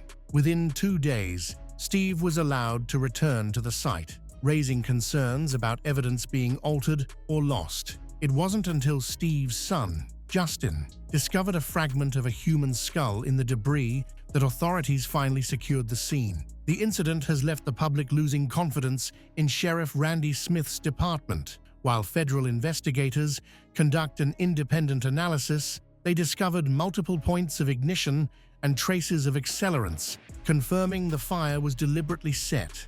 Despite these findings, however, the sheriff did not rule out the possibility that Julie harmed herself, citing the lack of a recovered weapon and inconclusive ballistics test results. Later, 2 firearms were found in the remains of the home, but neither could be definitively linked to the fatal shot. The bullet recovered from Nanette's skull was too damaged for reliable analysis. Additional forensic tests reinforced previous findings, including finding no smoke in Nanette's lungs and no food in her stomach. Despite her having been seen purchasing food at a fast food restaurant that morning, additional inconsistencies came to light during the investigation. There was no blood on Nanette's gunshot wound to the head, as is often the case, leading to speculation that her body may have been moved after her death. An independent expert suggested that whoever moved her was likely familiar with the layout of the house. The sheriff, however, publicly disputed the forensic expert's conclusions. This discrepancy with the findings of federal agents further undermined public confidence in the investigation. Nanette's family began openly questioning the integrity of local authorities and raised concerns about potential conflicts of interest. As discrepancies mounted, the sheriff was eventually compelled to issue a public statement, acknowledging that Nanette's death resulted from a violent act. Despite this admission, the investigation failed to identify the person responsible. The case shifted towards exploring possible motives and suspects with access to the property. Nanette's husband, Steve, was naturally a key subject of interest due to his unrestricted access to the house. He willingly cooperated, volunteered for a polygraph test, and passed. However, since polygraph results are not entirely reliable, investigators didn't eliminate him as a suspect. Steve's alibi was backed by fire department security footage confirming he was at work on the day of the incident, starting at 8 a.m., and didn't leave at any point, including during lunch. This was corroborated by surveillance footage and his co-workers' testimonies. However, it was noted that Steve, working on a Friday, was unusual, as he usually took that day off. Investigators also analyzed Nanette's movements on the morning of July 14th. Traffic cameras spotted her driving between her home and a nearby fast food restaurant, where her bank card was used to buy food. Her car was later seen near her house. About an hour later, a phone call was made from Nanette's phone to an unfamiliar number. The person on the other end claimed not to know her, and the reason for the call remains unexplained. Investigators explored potential personal conflicts and discovered that Steve had been in an extramarital relationship with a colleague. Nanette was aware of the affair and had told others she was considering divorce, which under state law would involve dividing their shared assets, an arrangement that could have been financially disadvantageous for Steve. When questioned, Steve admitted to the affair but claimed the couple had reconciled and planned to stay together. Close family members were also questioned. Steve's son, Justin, had reportedly experienced tension with his stepmother, Julie. In the past, family acquaintances described him as having unusual interests, including a fascination with firearms. However, Justin provided documentation proving he was out of state for work on the day of the incident, which was verified, ruling him out as a suspect. Investigators also looked into Steve's brother, Brian, who had a criminal record and a history of family conflicts. Over the years, Nanette had voiced concerns about his behavior. Shortly after his release from prison, she sent her sister a message describing a specific threat from him, in which he allegedly displayed aggressiveness and hinted at setting the house on fire. These claims were corroborated through their text exchanges. Surveillance footage from their parents' home showed Brian did not leave the premises on the day of Nanette's death. However, a wearable tracking device issued to him malfunctioned and failed to record any location data that day, with the cause of this failure unexplained. Another puzzling incident occurred a month before Nanette's death. A security camera recorded an unidentified man near the entrance gate of the property. He left behind a cigarette butt and a knife. Nanette informed her father about the incident, but the man's identity remained unclear and no investigation was conducted to find out more. After investigating multiple leads, the case remained unsolved. Every suspect either had a confirmed alibi or there wasn't enough evidence to make a formal accusation, leaving the investigation at a dead end. 2 months after Nanette's death, the sheriff made another public announcement. He declared that Steve was no longer a person of interest in the case, explaining that Steve's alibi had been verified. There was no clear motive, and the evidence was deemed insufficient to move forward. However, Nanette's family felt this announcement was premature, as not all digital records had been reviewed. Several witnesses had yet to be re-interviewed, and a detailed timeline of her phone activity leading up to her death was still incomplete. It appeared the investigation was entering a state of stagnation. When Nanette's family requested access to the case documents, their attempts were met with vague responses. Louisiana state law restricts access to investigative materials to the closest next of kin, which in this case was Steve, not Nanette's parents or sisters. Steve did not share these documents with the rest of the family. In search of answers, Nanette's relatives turned to private attorneys and independent forensic experts. One expert, after examining the available evidence, identified signs of deliberate investigative mismanagement, noting that critical protocols for handling cases involving violent deaths and burnt evidence had been disregarded. The conclusions and methodologies of the private experts sharply contrasted with those of the local authorities. Efforts to transfer the case to a different jurisdiction proved unsuccessful. Appeals to the district attorney's office were dismissed, with officials citing a lack of legal justification to relocate the investigation. Frustrated by the lack of progress, Nanette's family turned to social media, launching a page to provide updates and highlight inconsistencies in the investigation, in the hope of pressuring authorities into action. However, the sheriff's actions became a significant obstacle to achieving transparency. His public statements, dismissal of expert findings, and personal connections to individuals potentially linked to the case raised concerns about his impartiality and deepened public mistrust. Despite multiple individuals with potential motives, the investigation failed to reach a definite conclusion. Detectives worked on verifying alibis, analyzing technical records, and identifying gaps in the official narrative. But these efforts often revealed inconsistencies that undermined the credibility of the evidence. A key issue was the absence of location data from the Jeep's-enabled ankle monitor worn by Brian on July 14th, the day of the incident. The monitor registered no location data, an unexplained blackout. Authorities were unable to determine whether the failure was a technical error or whether the monitor had been intentionally disabled. This missing data represented a major accountability failure and raised serious questions. Another troubling discovery came from a review of footage from a security camera inside Brian's parents' home. The video depicted Brian with a working desk lamp and a visible wall clock in the background, ostensibly providing an alibi.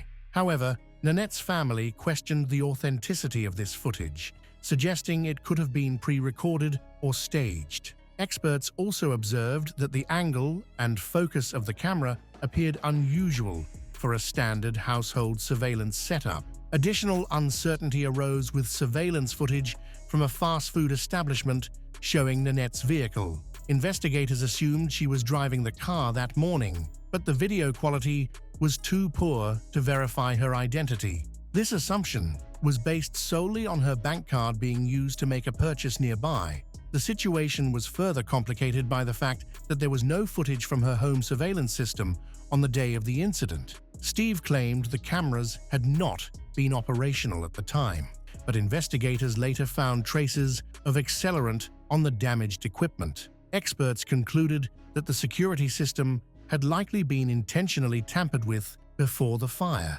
suggesting someone with knowledge of the camera's locations and purpose had interfered. After Nanette's father passed away, her sisters took the lead in demanding a proper investigation. They launched an online awareness campaign, collaborated with advocacy groups, and participated in discussions on crime-focused platforms. The family repeatedly urged state authorities to transfer the case to an independent investigative body, but their requests were consistently met with generic responses that lacked meaningful action. They were also frustrated by the investigators' failure to review footage from the citywide surveillance system, which could have offered critical context. These shortcomings formed the basis of formal complaints to the district attorney's office. Although officials promised to keep the case open, there was no evidence of real progress, receiving minimal support from local law enforcement. Nanette's family shifted their focus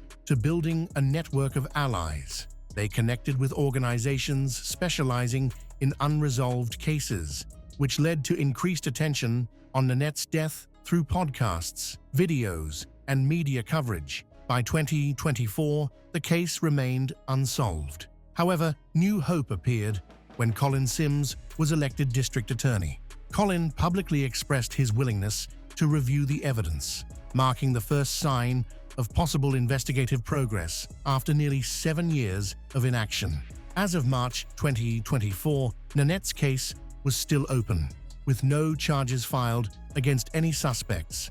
Despite coroner findings, witness testimonies, and independent assessments, authorities in St. Tammany Parish had yet to identify any responsible parties. What initially seemed like a straightforward case had instead devolved into a prolonged stalemate. By mid-2025, the case records were still sealed, and only individuals with legal standing, such as Nanette's husband, Steve, were granted access. The family remained barred from reviewing complete investigative reports, transcripts, or relevant surveillance data.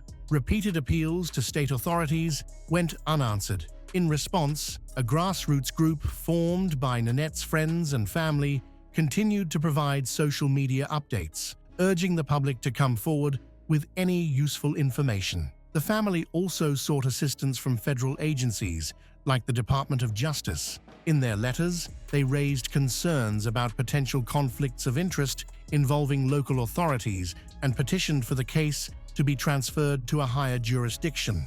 Independent experts consulted by the family identified numerous investigative avenues that had not been fully explored, including recovering deleted digital records and re-interviewing key witnesses. However, without official investigative authority, these proposals could not be enforced. Despite years of stagnation, Nanette's family has never stopped fighting for answers. For them, this is about more than personal grief. It is a pursuit of justice. The lack of progress has only strengthened their resolve. They firmly believe the truth can still be uncovered if independent expertise is brought in and the case is reviewed impartially. As of this report, the case remains open but inactive. Nanette Krentel's story highlights how errors, delays, and possible bias can obstruct justice in a major case. Yet, it also demonstrates the unwavering resilience of a family determined to keep her memory alive.